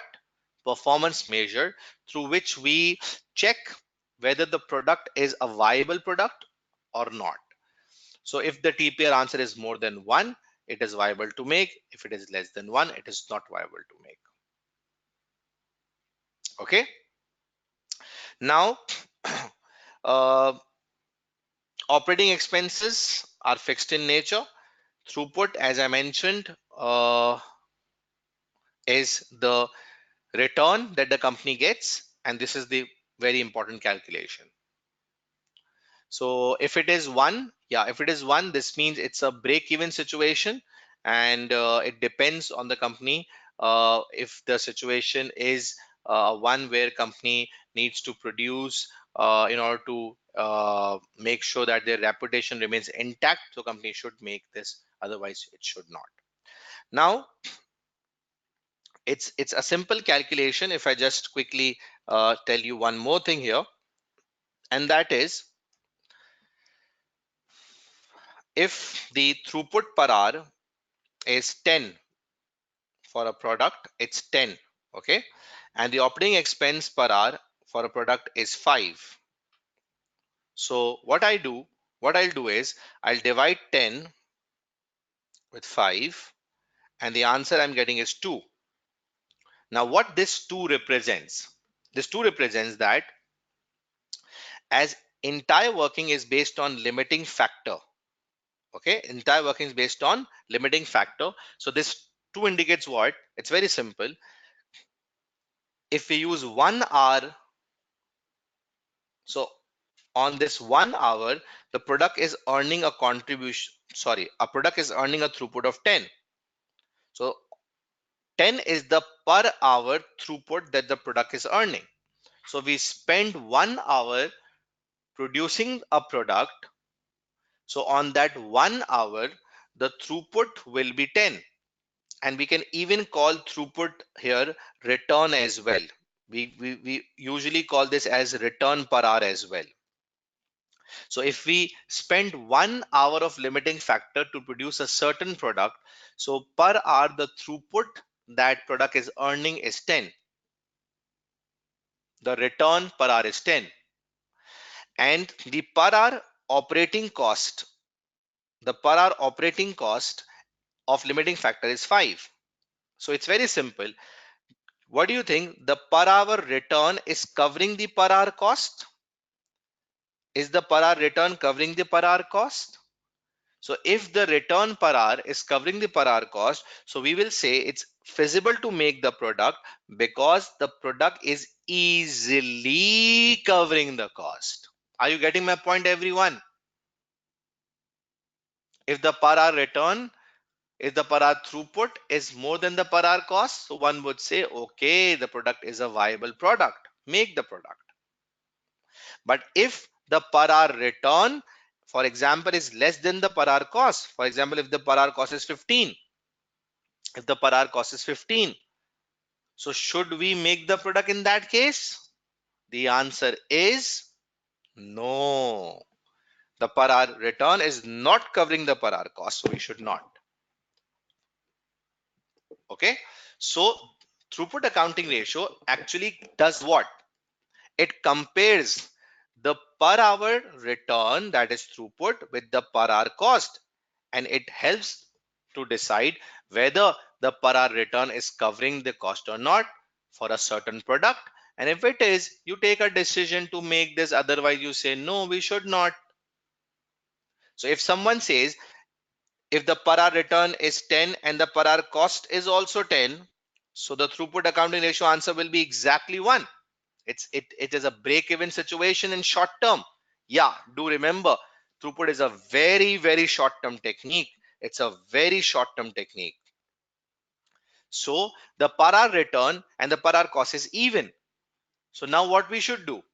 So it depends. If company needs to produce certain products in order to intact its market reputation, still company is not earning anything, as the return is covering the cost, the company should go for that production. So it depends. Okay. The second very famous calculation that comes in the examination is multi-product decision making. And I'll solve a very difficult question today, a question that students have struggled a lot, and that relates to multi-product decision making. In a multi-product decision making, what we do, we calculate throughput per unit, we calculate throughput per limiting factor R, we rank the product, and we devise optimum production plan. So when company produces more than one product and there is a limiting factor, now limiting factor is a restriction.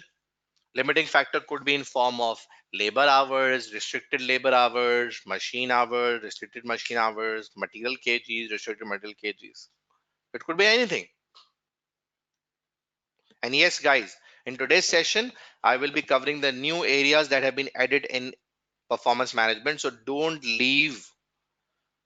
I will take the class at 11:15 today again, but don't leave, because the new topics will be covered that are new addition from September 2019. Okay. And do join the WhatsApp group, please. The link has been shared multiple times. If you cannot, just WhatsApp me on my number that is below in the presentation, and I will send you the link. Because the next few days of examination, I'll provide you complete support till the exam date. So make sure you are with me through the WhatsApp group. Okay, so when company is producing more than one product, so company needs to take a decision which product to make first, which to make after that. So this is known as multi-product decision making, because company is restricted with hours and company needs to make products, but company cannot due to limiting factor. So yes, for that we have to go for multi-product decision making. Okay. Now the throughput calculation link I will share from one of my previous webinar videos where I've solved throughput accounting 2 questions that relate to TPAR. So that will give you a good idea. And what I will be doing is that I will be sharing one document in the group where I will tell you the topics or the videos or the questions that you cover from previous webinar. And if you do cover along with the current webinar, if you do cover those webinars, I think you will be able to cover up lots of things. Okay, lots of things. So today my focus is towards multi-product decision making question, where a company is producing more than one products and company needs to decide which to product first, which to product later on. And in that you have seen the steps as I just saw, as I give you the impression of the steps. So now we were wasting time. Let's move towards the past paper question. Before that, yes, I need to discuss the $1,000,000 points for throughput accounting ratio for calculation one. But this will definitely help us in calculation two as well. As I did show you, there are two calculations. One is this one and second is this one. Even though these $1,000,000 points are for throughput accounting ratio, but it will also help us in the second calculation. The first thing in every throughput question, whether it's calculation one of TPAR or multi-product decision making, calculation two is to find limiting factor. We should know how to find limiting factor. This is the most critical thing. There are questions in the past paper where limiting factor is given, like machine hours, like labor hours. That's good. We are lucky. But when we are not provided with, we need to find that. So I'll teach you today one of the ways to find that. Then for TPR, the next thing to look is, once you have found out the limiting factor, you have to look the total limiting factor hours and the hours per unit, because the formula of TPAR, let me just show you. The formula of TPR does require limiting factor hours per unit here and the total limiting factor hours here. Okay. So for that, you should find, and once you find, you will perform the calculations easily. Then the next thing to find is selling price and material cost, because through this you can work out throughput per unit. Through this you can work out throughput per unit. Are you getting my point, friends? So this is also important because for the calculation of the formula, you need throughput per unit here. See, you need throughput per unit here. From selling price, from material cost, you'll be able to work out throughput per unit for the formula.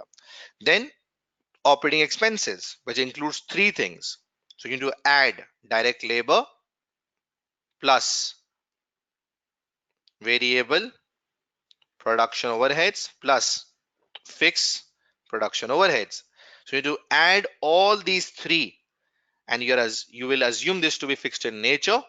So this is operating expenses. So you have to find that as well, because in order to perform the calculation, you need operating expenses here. See how simple I made this. Just observe.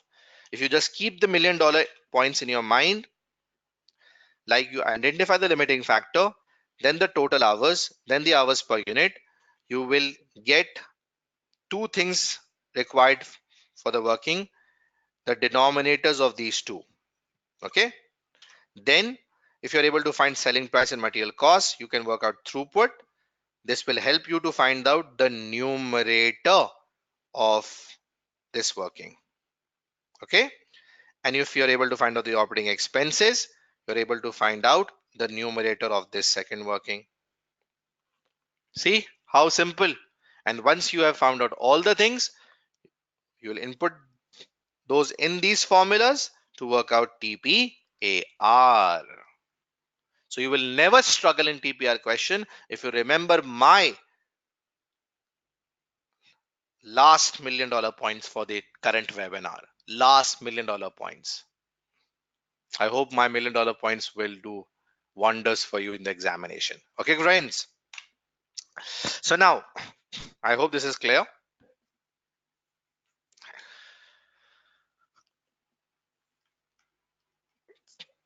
So what's your feedback up till now?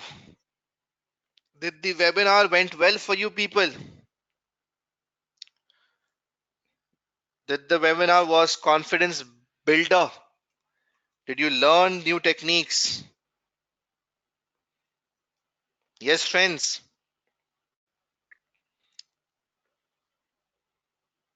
Were you happy with the entire webinar plan of 5 days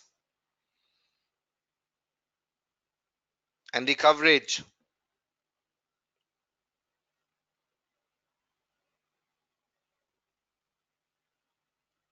As today is the last day of webinar.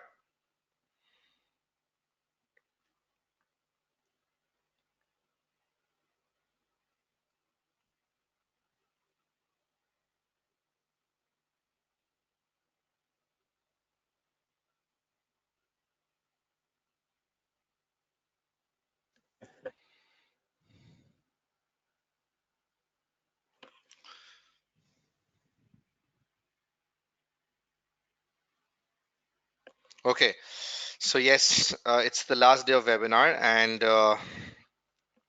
obviously, uh, you need to rewatch the videos for sure.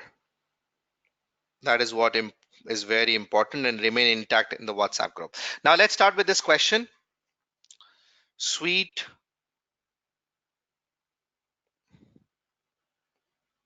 I'm struggling to bring the question on the screen because of the slowness of the.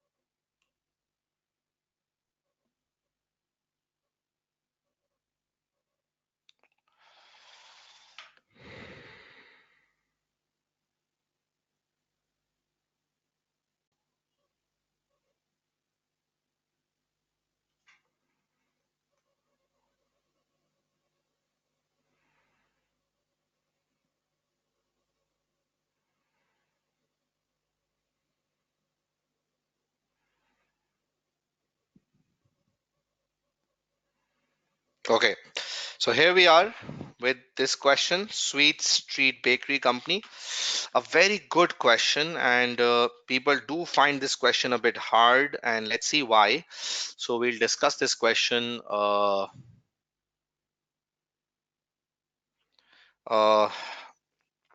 let's see how we need to solve this question. So let's start. The Sweet Treat Bakery makes three types of cakes: brownies, muffins, and cupcakes.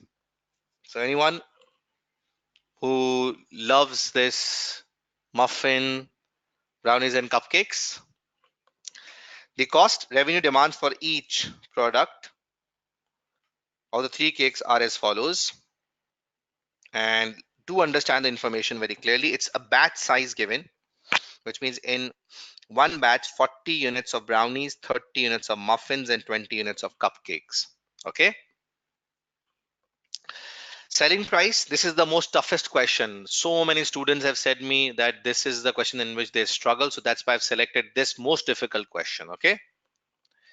Selling price per unit are given to you. So selling prices are given to you, but all these are per unit. Minimum daily demand, maximum daily demand.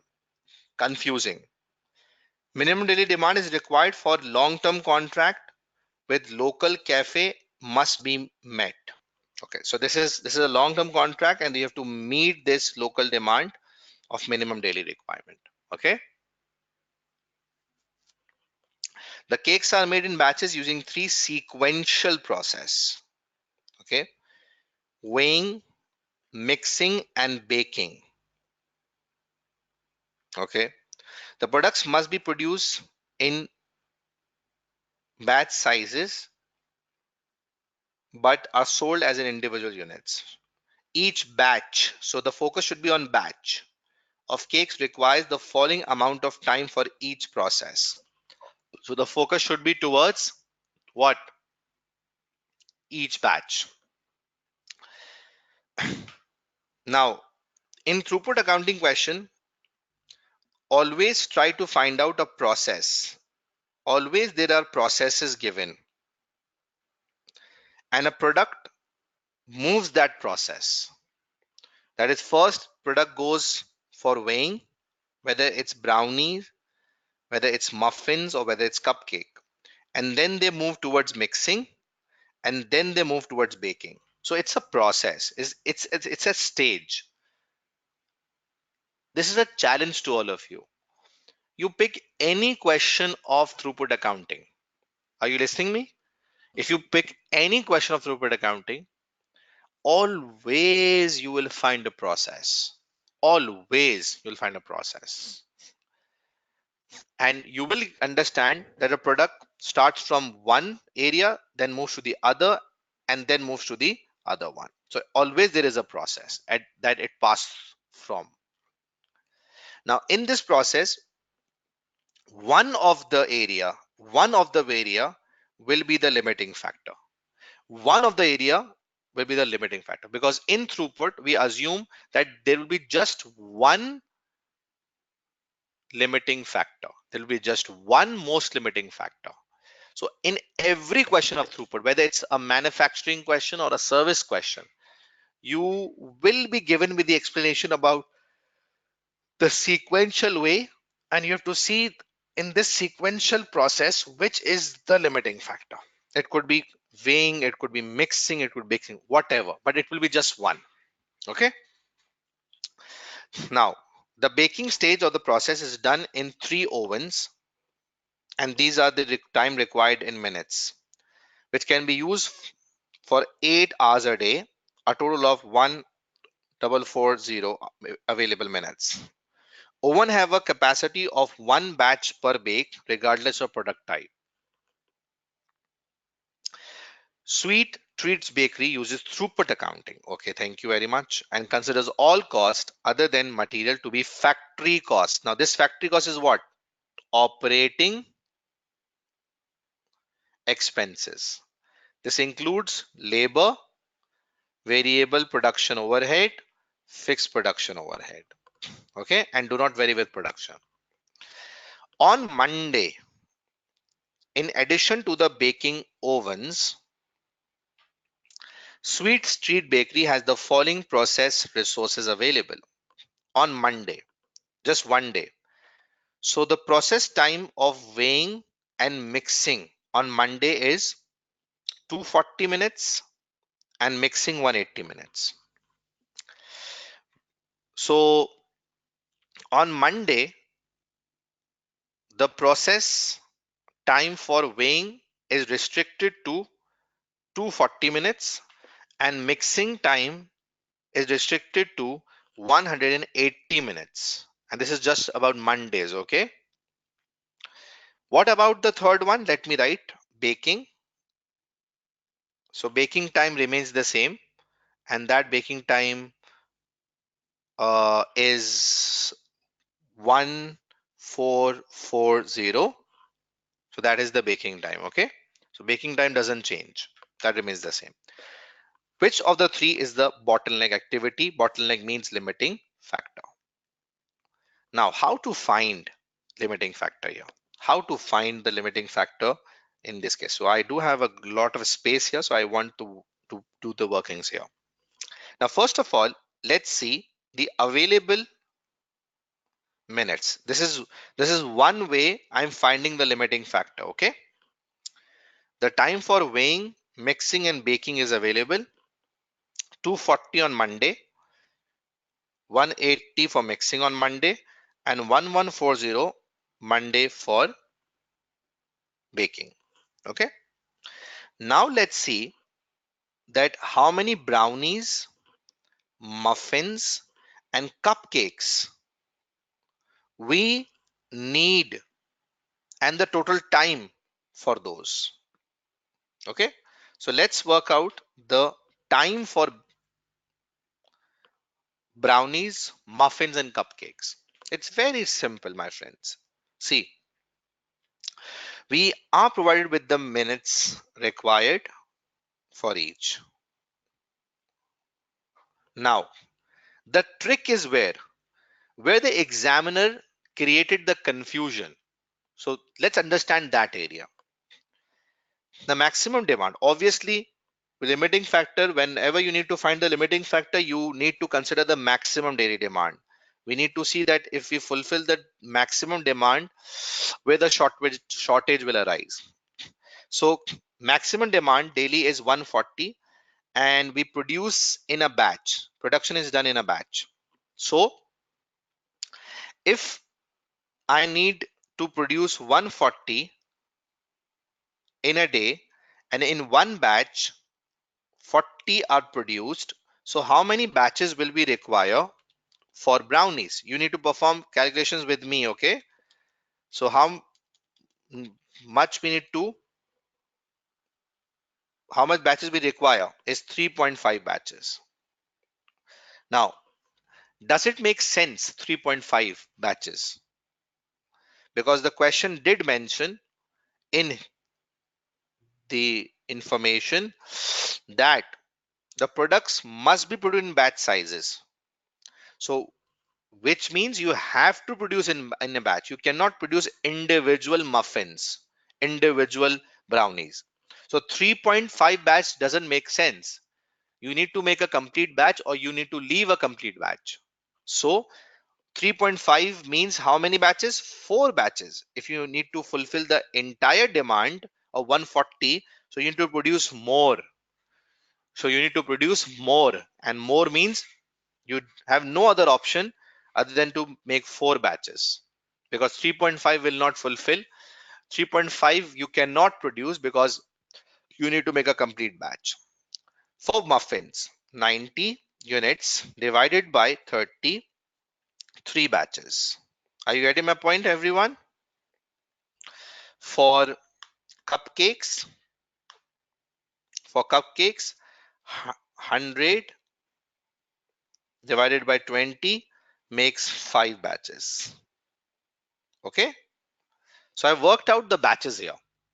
I worked out the batches. Sarosh, just because one always finds the limiting factor by seeing that if I fulfill the entire demand, so how many minutes I need to fulfill the entire demand.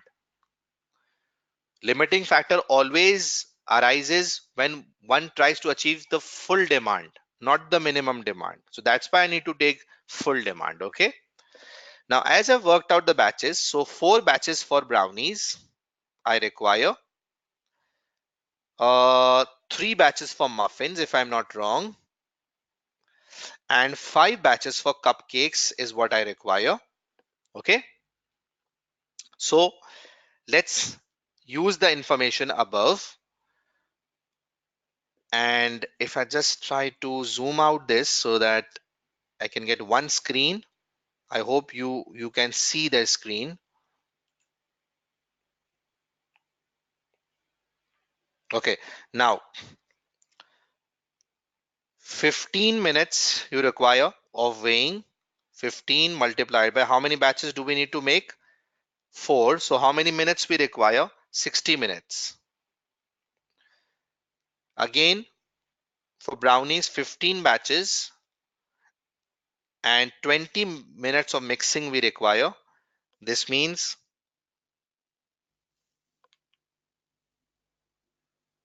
sorry, it's 4. Beg your pardon.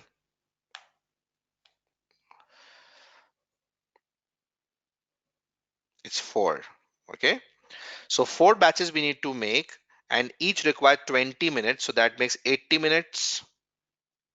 Okay. Then for baking, 120 minutes.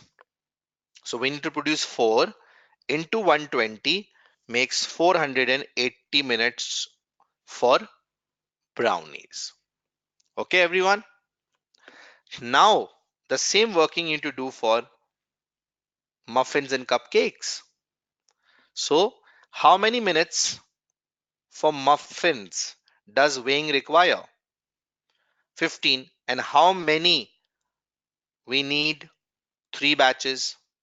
So 3 multiplied by 15 is 45 minutes required for muffins. 3 into 16 minutes of mixing we require. For 3 batches, how much time we need? 48 minutes. Again for 3, 110 we require for baking. So 330 minutes we require. Are you getting the point? Is the calculation clear to all of you?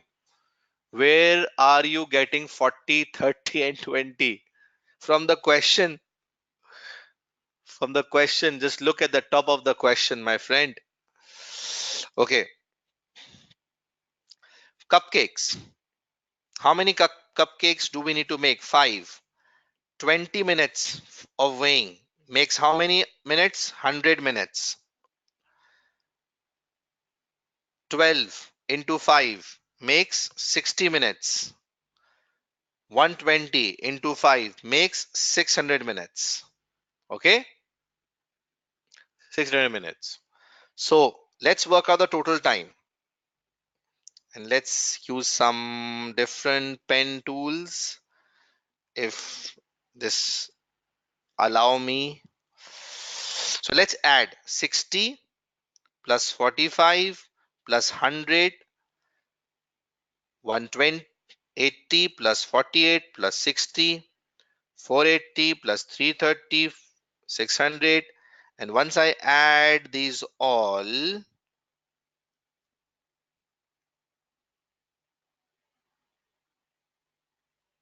so how much total time is required to fulfill the entire demand for weighing? So we require 205 minutes. What about what about mixing? 188 minutes. What about baking? 1410 minutes. Okay? So the total time required, if you plus these, so you will get the total required time. This is required time, and you compare this required time with the time that is available. That is available. Now, if you compare the required time with the time available, so you can easily figure out where will be the limiting factor on Monday. Come on, tell me. Monday, what do you think? Which process will be a one where you see a shortage of minutes? Wait requires 240. Wait available minutes are 240 and you require 205. So this is not a limiting factor. Baking minutes available are 1440 and baking requires 1410 minutes. So this is not a limiting factor. You have a surplus demand. Surplus. You have surplus minutes here. In mixing, you have 180 minutes available and you require 188 minutes. So mixing is the limiting factor. Mixing is the limiting factor. Easy? Easy, guys. So this is one another way to find out the limiting factor. By comparing what? By comparing the time available with time required. Time available with time required, you compare, you will get to know which machine has a shortage. The one that has a shortage is a limiting factor, and truly speaking, this is F2 technique. F2 limiting factor analysis technique is this one. In F2, I'm sure you have covered such a technique, and this is one way to find out limiting factor that was asked here. So mixing is the limiting factor. Are we clear on this and are good to move? Okay, so I hope B is the answer. Monday, on Monday, limiting factor is mixing.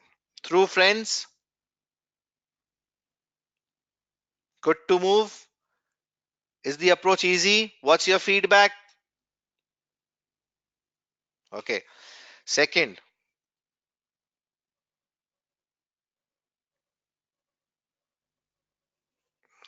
on Wednesday, the mixing process is identified as a bottleneck process. Okay.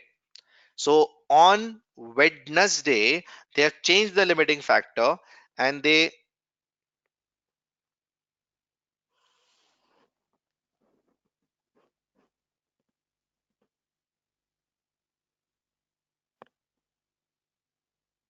okay. On Wednesday, The mixing process is identified as a bottleneck. Okay, it's the same one. Still on Wednesday, the mixing is the limiting factor. On this day, only 120 minutes in the mixing process are available. Okay, the minutes have gone down.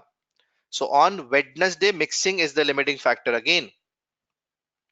Now, assuming the company wants to maximize profit, what is optimum production plan for Wednesday? What is optimum production plan? Now, just go to the presentation and have a look here that this question is of multi-product decision making where we are required to find out optimum production plan. See, this is what has been asked here.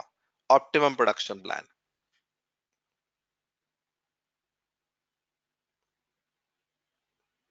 Okay, so this is a optimum production plan area. Now, let's follow these steps. Calculate throughput per unit, throughput per hour of limiting factor, which is mixing. Ranking will be done and we'll make an optimum production plan. So let's start. Now, I think I need a separate space for it. So let's use this space. The first step is to calculate throughput per unit. No, here it's batches. So here I need to work out throughput per batch for brownie, for muffin, and for cupcakes per batch because it's per batch production right now. So how will I work out? This is another confusing part in this question. See, if I work out throughput per unit, it's very simple as I am provided with selling price per unit, material cost per unit. And from this selling price, I need to deduct this material cost so I'll get throughput. Okay. But this is per unit and I need for batch. So in one batch, there are how many units? There are 40 units. So it's very simple, my friends. If from 1.5, if you deduct this 0.25, so you get throughput per unit of 1.25. 1.25. From this 1.5, if you deduct this 0.25, you get 1.25 per unit.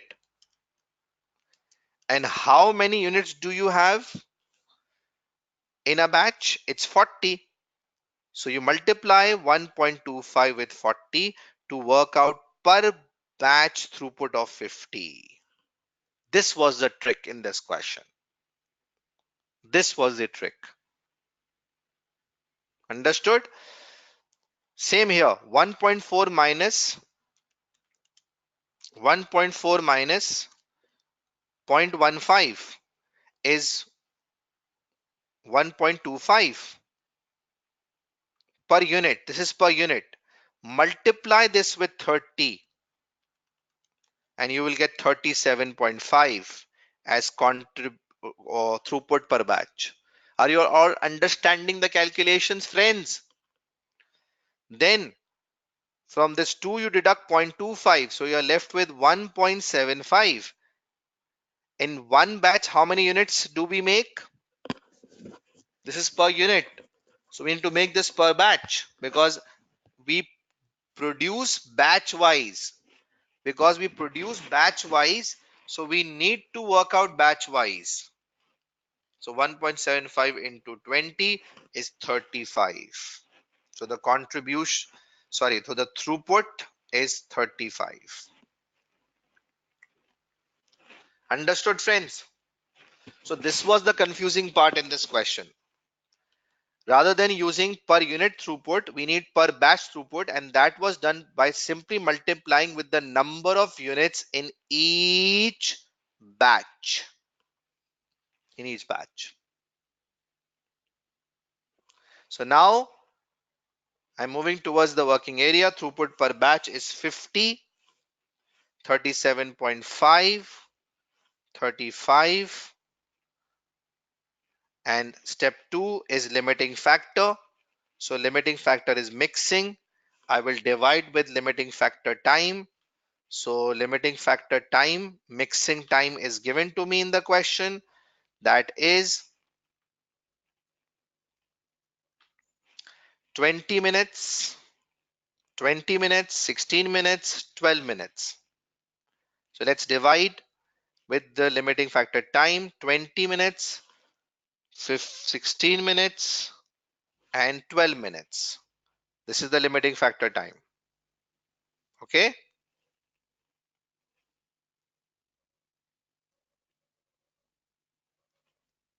So once you divide throughput per limiting factor, so you will get answer of what? Throughput per hour. Here hour means what? Minutes. Per minute. You will get throughput per minute, and throughput per minute is 2.5 for brownie, 2.34 for muffins, 2.91 for cupcakes.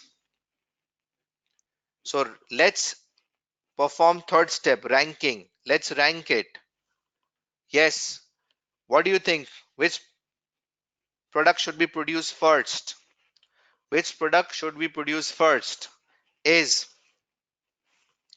one that has a highest throughput per hour, one that has a highest throughput per minute, highest throughput per minute is cupcakes, then brownies, then muffins. So throughput per minute is highest for cupcakes that we should produce first, then brownies, and then cupcakes. So let's now decide optimum. Step 4, production plan. Now this will be devised differently now. This will be divided differently now because we do have to respect this minimum daily requirement as well.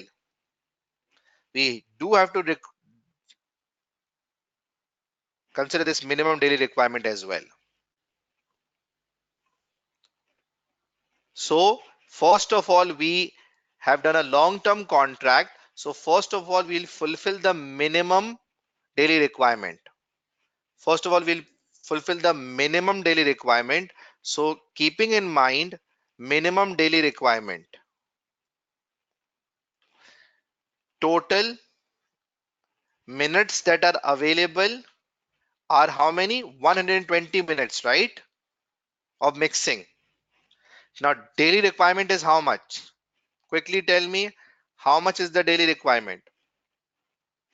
We need to produce minimum 30 brownies, 20 muffins, and 10 cupcakes.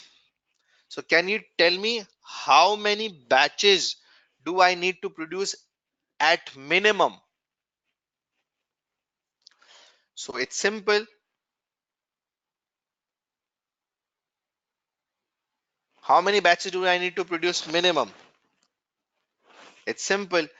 If one batch has 40 and you need minimum 30, so how many? Obviously, if you need 30 per day and in one batch you produce 40, in one batch you produce how much? 40. So obviously you will produce one batch of brownie in order to fulfill 30 brownies. 20 muffins you require daily, and in one batch you produce 30. 20 you require daily, and in one batch you produce 30. So again you need to produce one batch of muffins to fulfill 20 units. 20 is the batch size for cupcakes, and 10 you require daily. So for daily 10, you need to produce one batch of cupcakes as well. Are you getting my point, everyone? Is this clear? Minimum, okay? So this means to fulfill 30 brownies, 20 muffins, and 10 cupcakes demand, you need to produce at least one batch. You need to produce at least one batch. So one batch of brownies, okay, one batch of brownies, one batch of muffins, and one batch of cupcakes. One batch each. Okay, getting the point? Through? Okay, so it's simple. Now, how much time will be spent on these? Brownie requires how many minutes of machine time? Sorry, of mixing time. So we can easily find out here. Yeah, we do have here 20 minutes. So 1 into 20 minutes is how much? 20 minutes will be spent here. How many minutes do we require for muffins? It's 16. So this multiplied by 16 means 16 minutes here. And how many we require for cupcakes is 12. This is 12. So altogether, these are the minutes that we have to use in order to fulfill the daily demand. Are you getting my point, friends? Are you all with me or not? So first we'll cover the minimum demand. As you just saw, we need 30 minimum of brownies, 20 minimum of muffins, and 10 minimum of cupcakes. So at least I need to produce one batch of each, because in one batch of brownie we produce 40. That will cover this 30. One batch of muffin produce 30, in which will cover this 20. One batch of cupcakes produces 20, so in this will 10. Okay. Now, how many minutes are we left with? Left minutes. So from this 120, if I deduct 20, 16, and 12, so I'm left with how many minutes? 72 minutes. So where you would want to use these 72 minutes now? Where you would want to use these 72 minutes now? So now you want to use these 72 minutes based on the ranking done. Based on the ranking done, which is more profitable. And based on the ranking, first it's cupcakes, then brownies, then muffins. So let's see. First, it's cupcakes. How many further? How many more? How many additional cupcakes we'll make now?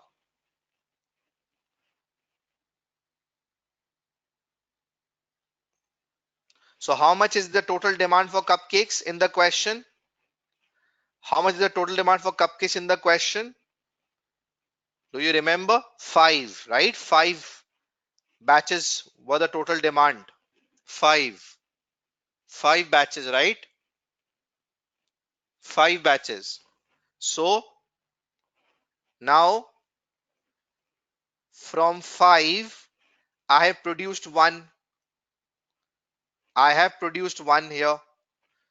So I will make more 4 batches of cupcakes. More 4 batches of cupcakes. As I have produced one through minimum demand. Okay. And each requires 12 minutes. Each requires 12 minutes. So how many minutes will you further spend? 48 minutes. 48 minutes will spend. You following me? Guys, are you following me? Okay. So 48 minutes you have spent here. Yeah, this is tough.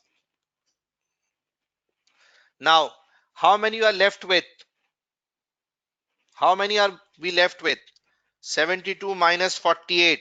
We are left with 24 minutes. Now we will use these 24 minutes for second best option, which is brownies. So let's make brownies. How many brownies will we be able to make? Now, how many brownies? We already made one batch of brownie, and the total demand for brownie is how much? Total demand for brownie was for 4 batches, right? 4 batches of brownies. In order to fulfill the total demand, we need 4 batches of brownies. You can see the calculation here. I have done the calculation here. 4, right? So one batch I've produced. So how many more brownies can I make here? So need to check the time. One brownie requires 20 minutes. 20 minutes. So I can make 2 more batches of brownies as 20 minutes will be spent, and this means, I beg your pardon, one more batch you can produce for brownie as 20 minutes it is required. This means you only are left with 24 minutes and you can make just one batch of brownie more because one batch requires 20 minutes. So let's work out the total batches now. Let's work out the total batches for brownies, for muffins, for cupcakes. Are you all getting my point? I can just produce one more batch of brownie because each required 20 minutes and I have just 24 minutes spare. And you are just left with 4 minutes. So nothing to do for 4 minutes.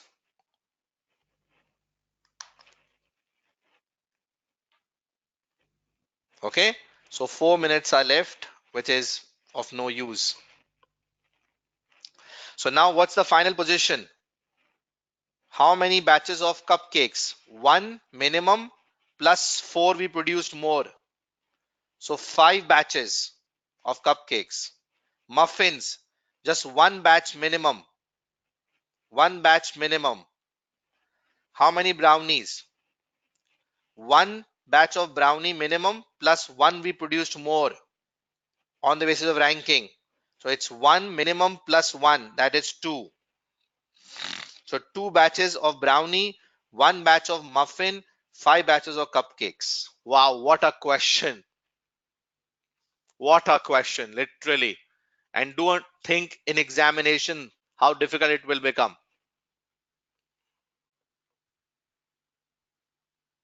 Okay.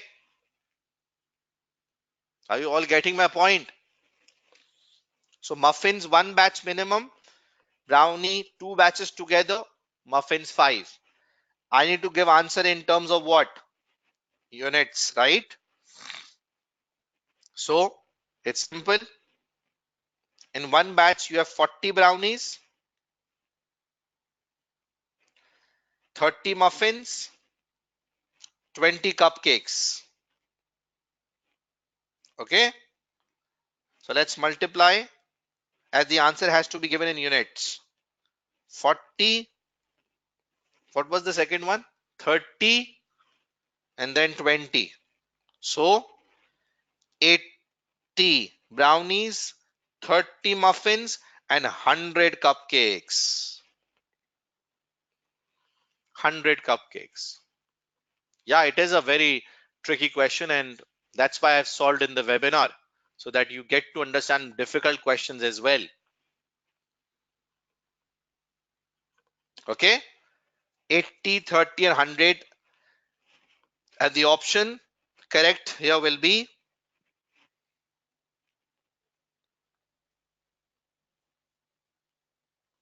The correct option here will be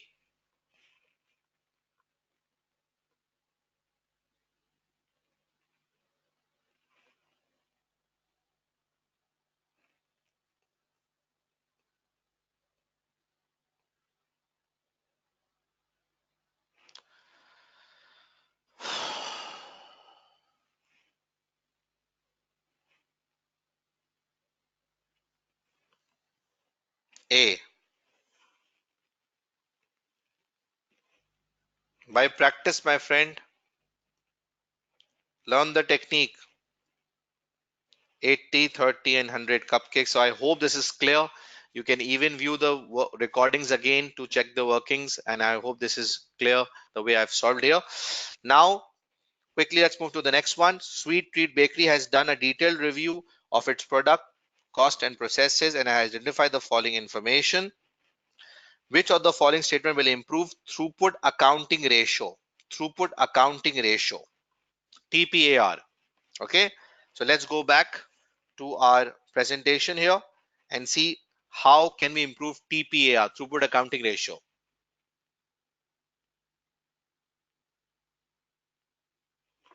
Okay, Yasir, the rest are all easy.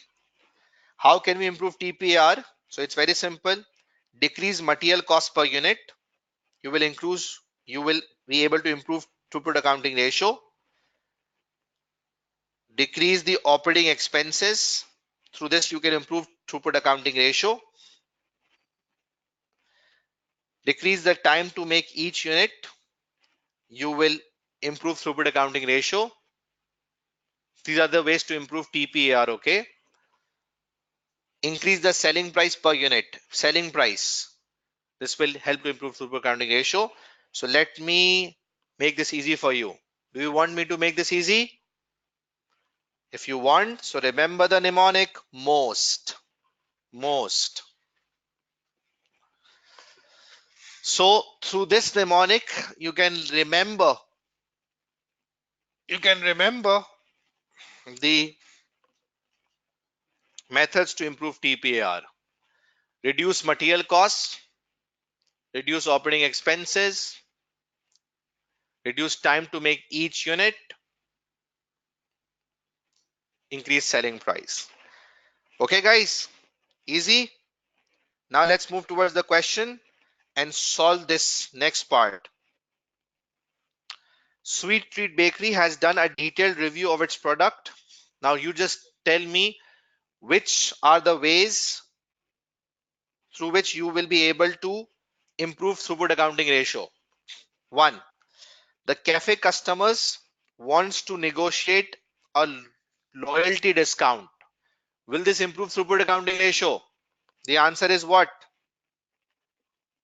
No. This will reduce your selling price. And selling price reduction means throughput accounting ratio will drop. Second, a bulk discount on flour and sugar is available from supplier. Will this improve? Yes. Which means your material cost will reduce. Material cost will reduce.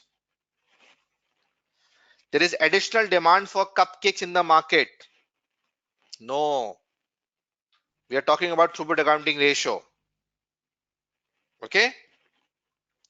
Then the rent on the premises has been reduced for the next year. Yes.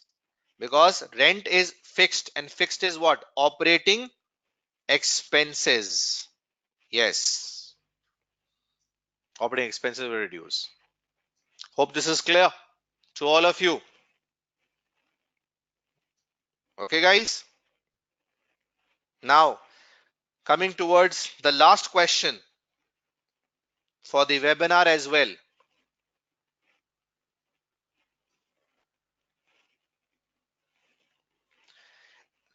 So in a previous week, the weighing process was the bottleneck. For example, it says in one of the week, you know the process. It's first weighing, then it's mixing, and then it's baking, right? This is the process. So in a previous week, the weighing process was the bottleneck. It mentioned that one of the week where weighing was the limiting factor. Okay. which means shortage of minutes was in weighing, right? And the resulting throughput accounting ratio for bakery was 1.45. So this is more than 1. Okay. Which of the following statement about TPR for previous weeks is or are true? Quickly tell me. The baking operating cost exceeded the total throughput contribution generated for its three products. Is this true or false? It's false. It's false. Because 1.45 TPR means what? Answer is more than 1. And which means the return per hour, as I explained before, is more than cost per hour. Okay. Less idle time in the mixing department would have improved the TPR. False. You know why? Because if weighing is the limiting factor, so mixing is not the limiting factor. Shortage was in weighing, not in mixing. So in mixing, the idle time would not have affected. The reduction in idle time would not have affected because shortage was weighing, not mixing. So in mixing, if you could have reduced the idle time, nothing would have happened. You know why? Because shortage was at weighing. So weighing is the binding constraint. Weighing is the binding constraint. And the other two are non-binding constraint. Those processes which are not the limiting factor are known as non-binding constraint. Okay? Yeah, but you don't have hours in weighing. So even if you reduce time in mixing, this means if you want to use more time of mixing, you cannot because weighing time is a shortage. First product moves from weighing and then move towards mixing. If weighing is the limiting factor, how will product move towards mixing and baking? It will not move. This is the process. Good. Improve efficiency during the weighing process would have improved the TPR is the right answer. If we improve efficiency here at the binding constraint, if we improve the efficiency, then yes, this will improve the TPR. So yes, this is the answer. A is the answer, and this is what the question was. So this is the last question for throughput that we did solve. And through this, I have covered the slide of throughput accounting ratio as well. I hope you understood my techniques, my methods. Now I'm moving towards my presentation to cover the new areas here. But before that, I just want to give you a quick understanding about life cycle costing as well. It's not difficult. Life cycle costing, is a technique that says that one should consider the product's entire life revenues, and from this should minus the entire life costs in order to measure the true profitability of the product. So life cycle is a technique that is used when the product is in its development phase. So when the product is in its development phase, we use life cycle costing. Okay. So what life cycle costing concept is that entire life cycle cost should be estimated and should be matched with entire life cycle revenue. This is all estimated.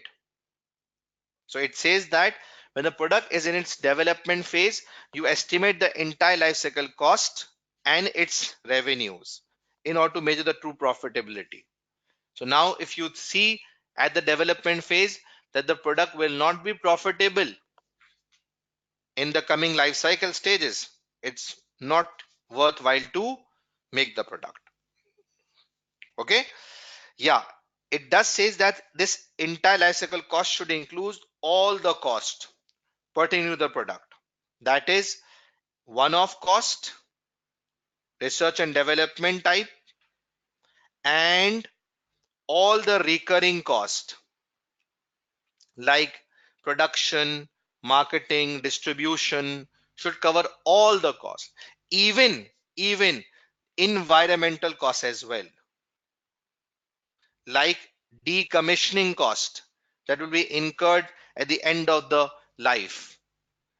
So it should cover all types of cost, including the environmental cost. Any cost that you expect will be incurred at the end of the product life cycle, like decommissioning, should also be part of this estimation at the early stage, so that you get to understand the right profitability of the product. Listen what I'm saying. Even if you listen what I'm saying carefully, this will be very much more than enough for you. These are the golden words that I'm saying right now, to the point, in the shortest time available. So it should cover entire cost, including environmental cost. So what is one product life cycle? So it includes development phase, introduction, growth, maturity, decline. So it says you have to estimate the entire life cycle revenues and the entire life cycle cost. Okay. So what advantage will life cycle costing provides? What advantage will you get by estimating the entire life cycle revenues in the development phase and entire life cycle cost in the development phase? How advantageous it will be for you? So number one, it will help us in pricing decisions.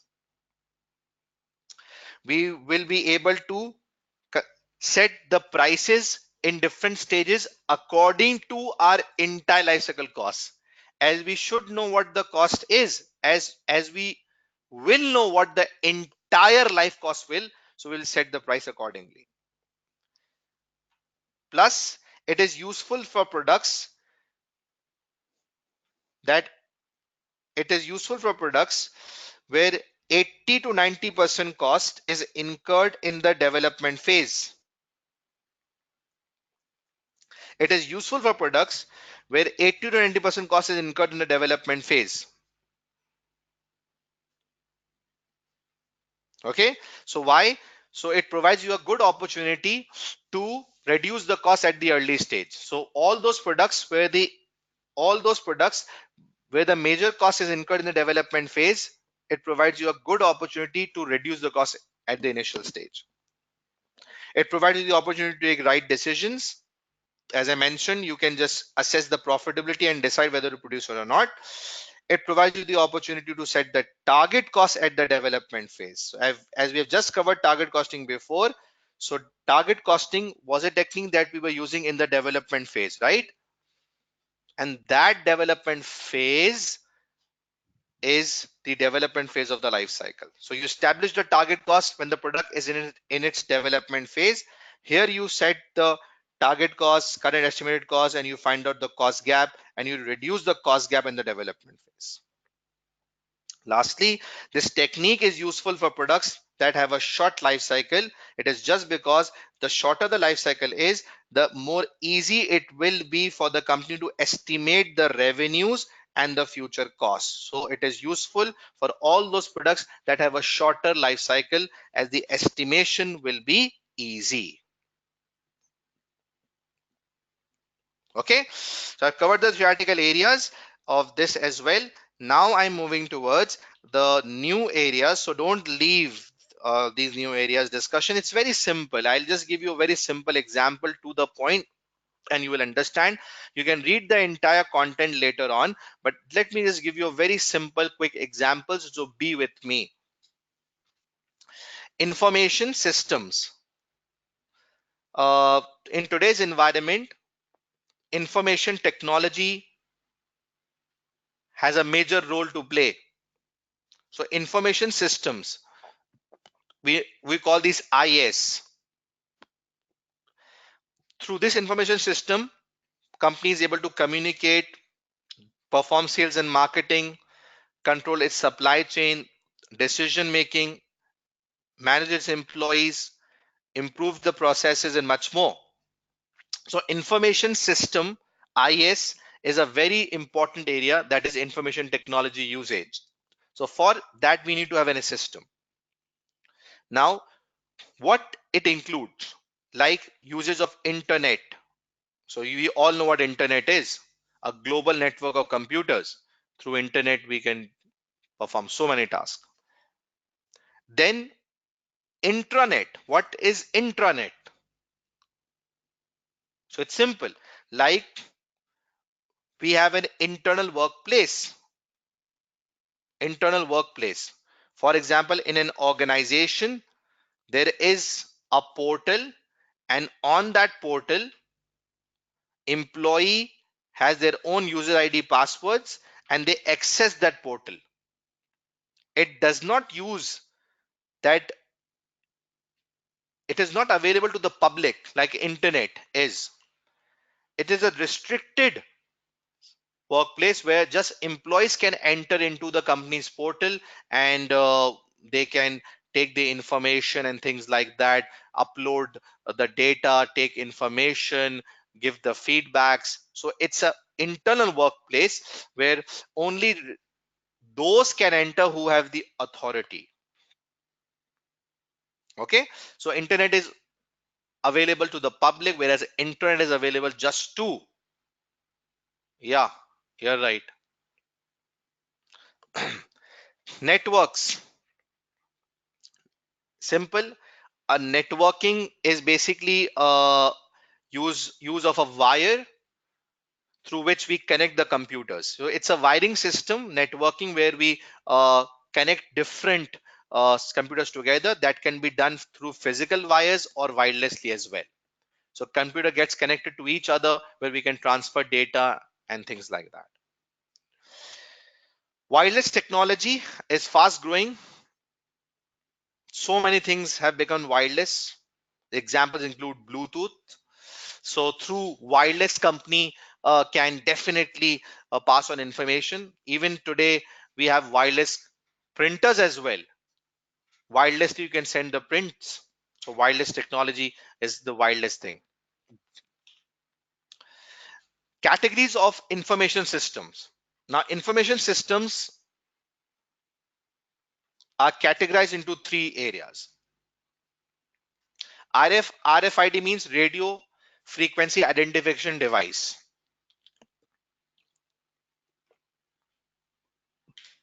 These RFIDs are in our national ID cards. You have seen that SIM, a chip. It's a chip in which the data has been stored. So you can just scan a chip anywhere, so you get to know the data. So this is RFID. Now, categories of IS: transaction processing system, which is used by the operational staff. For example, you went to the supermarket, and in that supermarket, you went to the cashier. You bought certain things. The cashier took the amount and entered in the system. For example, through barcoding, he entered that you have purchased 2 items, 3 items, 4 items, 5 items. So this is transaction processing system, where the operational team, the lower staff, uses this system for inputting of the data, like a cashier. Then comes MIS, Management Information System. These are used by the upper level managers. As the data has been inputted in through the transaction process system, so data has been updated in the system. So these managers will use this data that will be provided to them in a summarized form, like reports, monthly report, daily inventory report. Okay, so they will get these reports, the monthly report, daily report, weekly report. So that is MIS, where managers use more summarized information. And remember, this data has been inputted by transaction processing system. Through this process,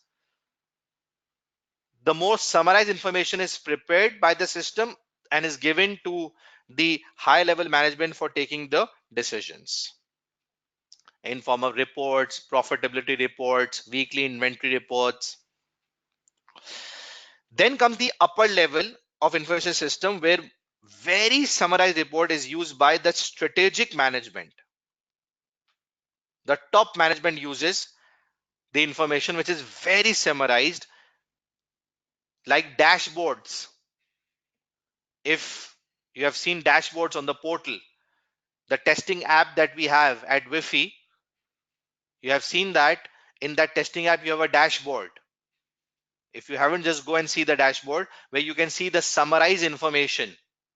That is how many total questions you have attended, how many total test papers you have. So that is a dashboard which provides very summarized information. Okay. So executive information system provides what? Dashboard, very summarized, that top managers uses information, and it does include the external information as well.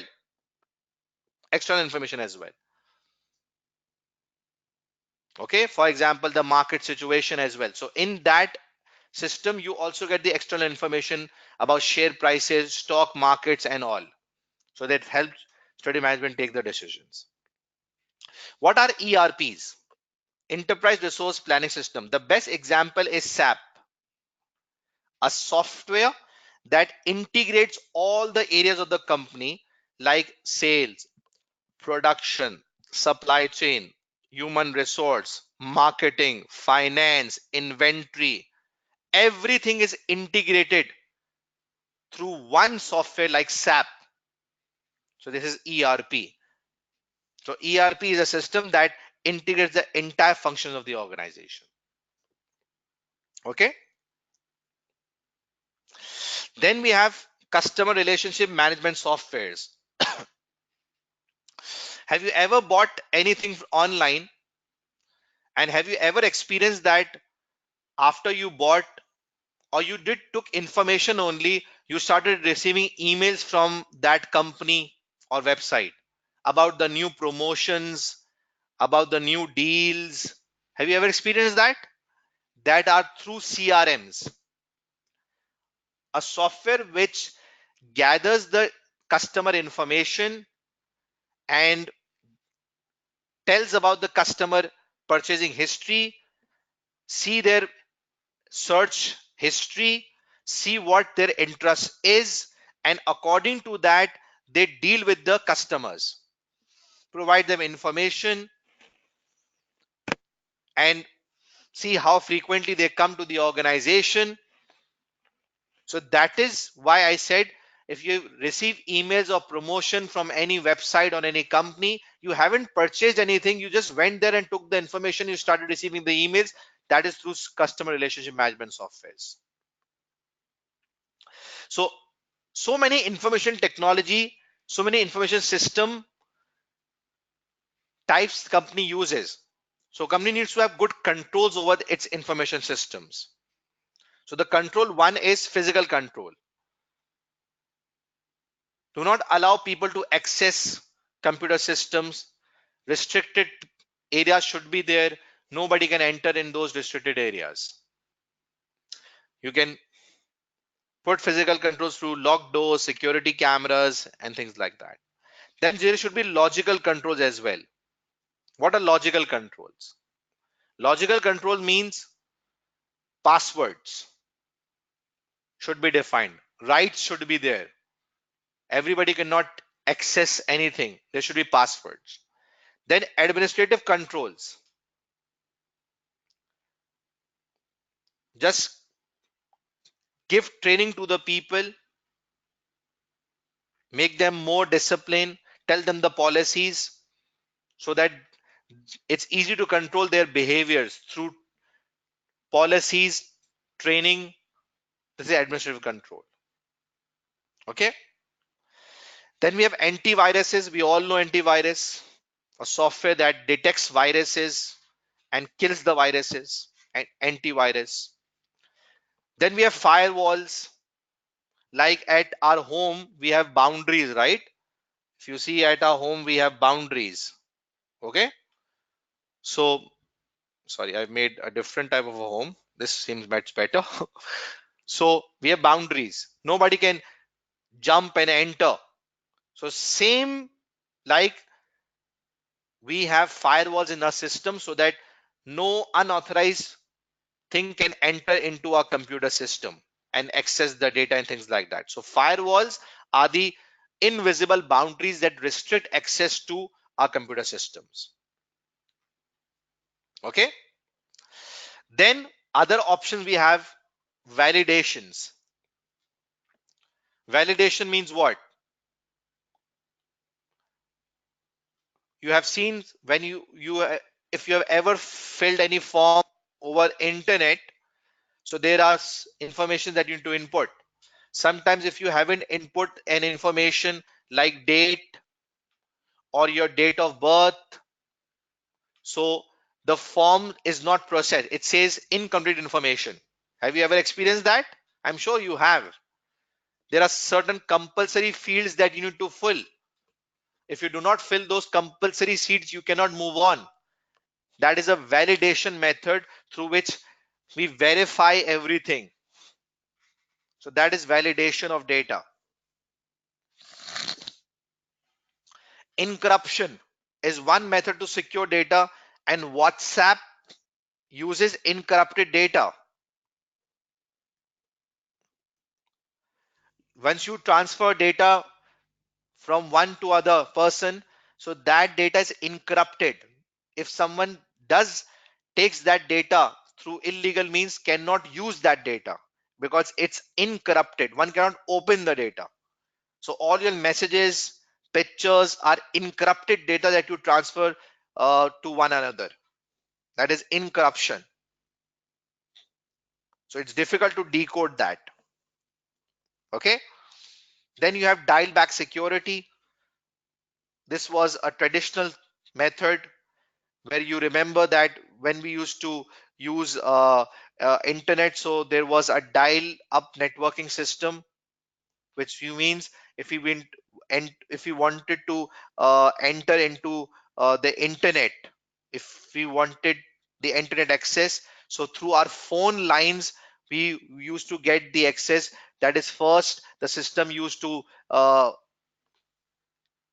ask for the permission, and after the getting the access, then we were then that system calls back the user and we used to get the access. Remember that traditional way of getting internet access through the phone lines? Even we used to hear a sound there when we used to get the access. Okay, so first in dial-up, what we do, we just requires the access, and then the system call backs the user and connects after verifying. After verifying, then connects. Okay. Yeah, you are right. Turn, turn, turn, turn, turn is sound kind of a sound that we used to get. So yes, then we have confidentiality agreements. We should have agreements with the responsible parties, and through these agreements, we can secure the data and information systems. We should have agreements with the employees about data confidentiality that they will not breach. Okay. Now the last area for this webinar is big data. So don't leave. I know it's 11:15. I'm giving my more time for you people. So you should, be happy to stay. Big data, very much in these days. Big data is basically large amount of data that organizations have. Like for example, Facebook. Facebook collects lot of data, like Google. Google collects lot of data, lot of data. So Google has extremely large collections of data which Google can analyze, and through that analysis Google reveals patterns, trends, associations, especially relating human behavior and interactions. Have you ever seen, I would just repeat here, have you ever visited any online company, like for example for booking the tickets, for booking hotels, and the time you just searched that application like agoda.com, booking.com, and after that when you went to a Facebook you started seeing the ads of booking.com and agoda.com. Have you experienced that? This is the big data information that they have, and that data actually is a one that they use and then analyze our behaviors and show us only those things that are area of interest. Normally you would have seen that you see on your Facebook those things that are area of your interest, is because of this big data. So Google has lot of data which it uses and analyzes. So big data has three V's. Big data is characterized by three V's, like number one, variety, velocity, and volume. Variety, I'll end the session at 11:30 today, okay? After 12 minutes. So variety, velocity, and volume. So big data, first characteristics is variety. In big data, you will see a lot of variety of data of which is uniform, non-uniform data of different sizes, different shapes, sources. So because of such huge amount of data, you will find structured, unstructured, internal, external, so much amount of data. So first category of big data is it includes variety of data. Second, the volume of data is too large. So it does includes large volume of data and that of too much variety. And third, velocity. What is velocity? The speed with which we use this big data. So it's important to process the large volume of big data of great high variety, and we need to process it fast. We need to process it fast as well. Velocity means that you are able to take the timely decision on time by using the data. That is, for example, let me tell you, if you went to booking.com as you need to go to Maldives, for example, anybody interested in Maldives?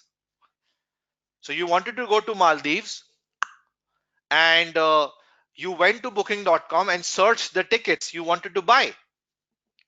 So you went to Agoda, you went to booking.com. And now, once you came out of the app, you didn't bought anything. Now the first person who will send you a good deal will likely to sell, you the ticket. So if Agoda send you a coupon code quickly, so there is a more chance that you will make purchase from Agoda, because velocity is important. How quickly the company uses this big data and process it so that it becomes useful for the user. Sorry, for useful for the company. So how quickly it processes and yields the useful results. How quickly booking.com sends you a deal, and this means they are able to convert that inquiry into sales. So I hope, my friends, this is clear. Three features of big data: variety, velocity, and volume. So this is the end of 5 days webinar. It was really good to have you people. Thank you for trusting me. Thank you for giving me time to explain more and more things. You have a good bank of videos now. So now plan is very simple. Through the WhatsApp group, we will communicate. I will share number one, study plan for the remaining days. Okay. Number two, we'll send you links of important videos that will ensure your completion. Yeah, I will. Third, third will provide you testing system access. Okay. So that you can practice more and more. So this is the WhatsApp group link. Make sure you are in the group. This is my number. If you cannot join the group, just send me a WhatsApp message here. I will send you the group link. You can even email me if you are struggling with anything. So I will share the study plan. Number four, not to forget, mock. This is key for your examination. I will give you mock. We'll provide you mock. We'll provide you mock. After 3 to 4 days, we'll give you mock. So you can solve the mock and gain the confidence. Then we might have a revision session. Sorry, you can just recap this revision session. You can just recap the revision session, and I will try to conduct a session for you people in which I just give you a quick revision. So that is a possibility. So that's why I just want you people to stay in touch till the examination through the WhatsApp group, and together we'll try to pass this paper. So guys, before I quit the session, I need to thank ACCA for giving me the opportunity. I would want to thank you people for trusting me. Plus, I need your feedbacks right now. So can you just give me the feedback about the entire 5 days, how it went? I just want to see myself here on the screen, how it went, how useful it was for you people. So please do give me the feedback right now. How useful the entire session was for you people. Did it help you technique wise? Was it easy for you? Did you learn easy techniques? Did the session make things easier, understandable? $1 million points. How were the $1 million points? Did you understood the examiner approach of marking, which is very important? Examiner approach of marking. So did it help to give you the confidence for objective test questions, constructive response, use of a spreadsheet?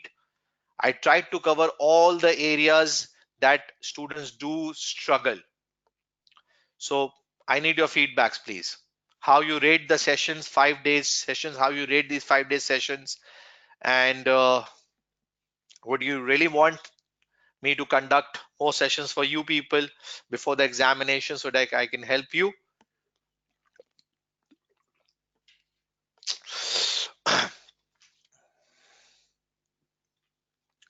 Okay.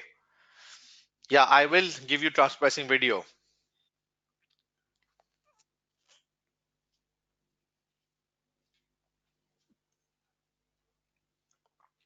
Okay. Hamza, I will this will be covered. Don't worry. I'll tell you how to draft the answers. So I know I hope this all would have went good for you people.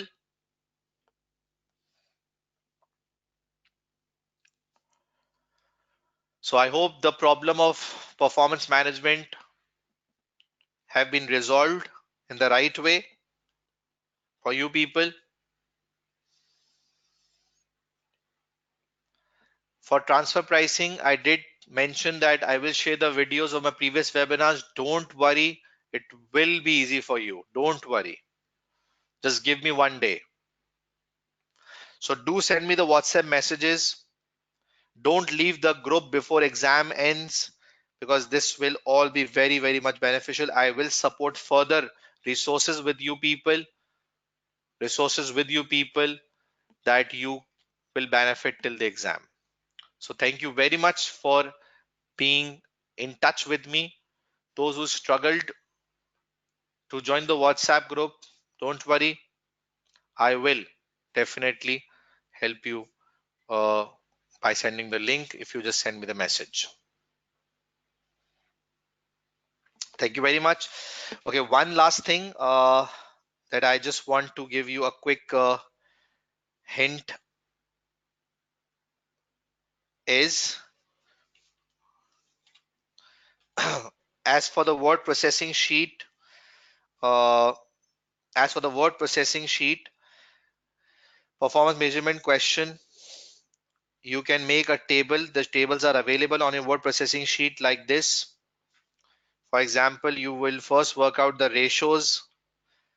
Okay, like for example, uh, return on capital employed, let's suppose, and this is for 2009,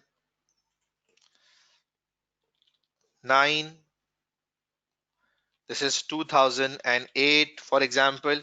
So you show the working for 1 year, don't show the working for 2 years. Like for example, you can show the working like 1200 divided by 2400, 2000 is equals to, for example, this is just an example, 60%. So just show the working for 1 year and just write the number directly for the previous year. Okay, and like this you can work out the other ratios, show the working for 1 year. Don't write formulas please, and show and write the answer or percentage for the next year directly like this. Then in your commentary you need to discuss like this. For example, growth in revenue. So you can write the heading and you start writing. I did mention yesterday, first you write about the comparison. For example, sales growth is by 15% compared to last year, and then tell the reason and then go for the reason. Remember the technique.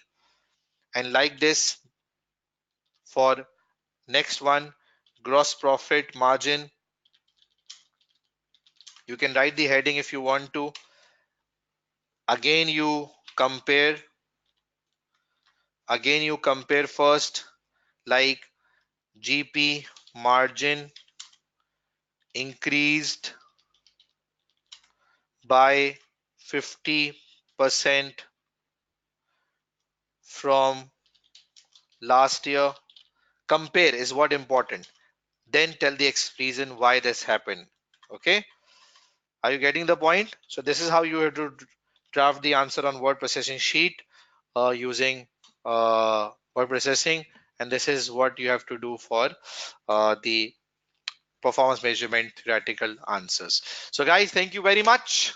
I hope everything went well. Do give your feedbacks to ACCA for sure. Do give your feedback to ACCA.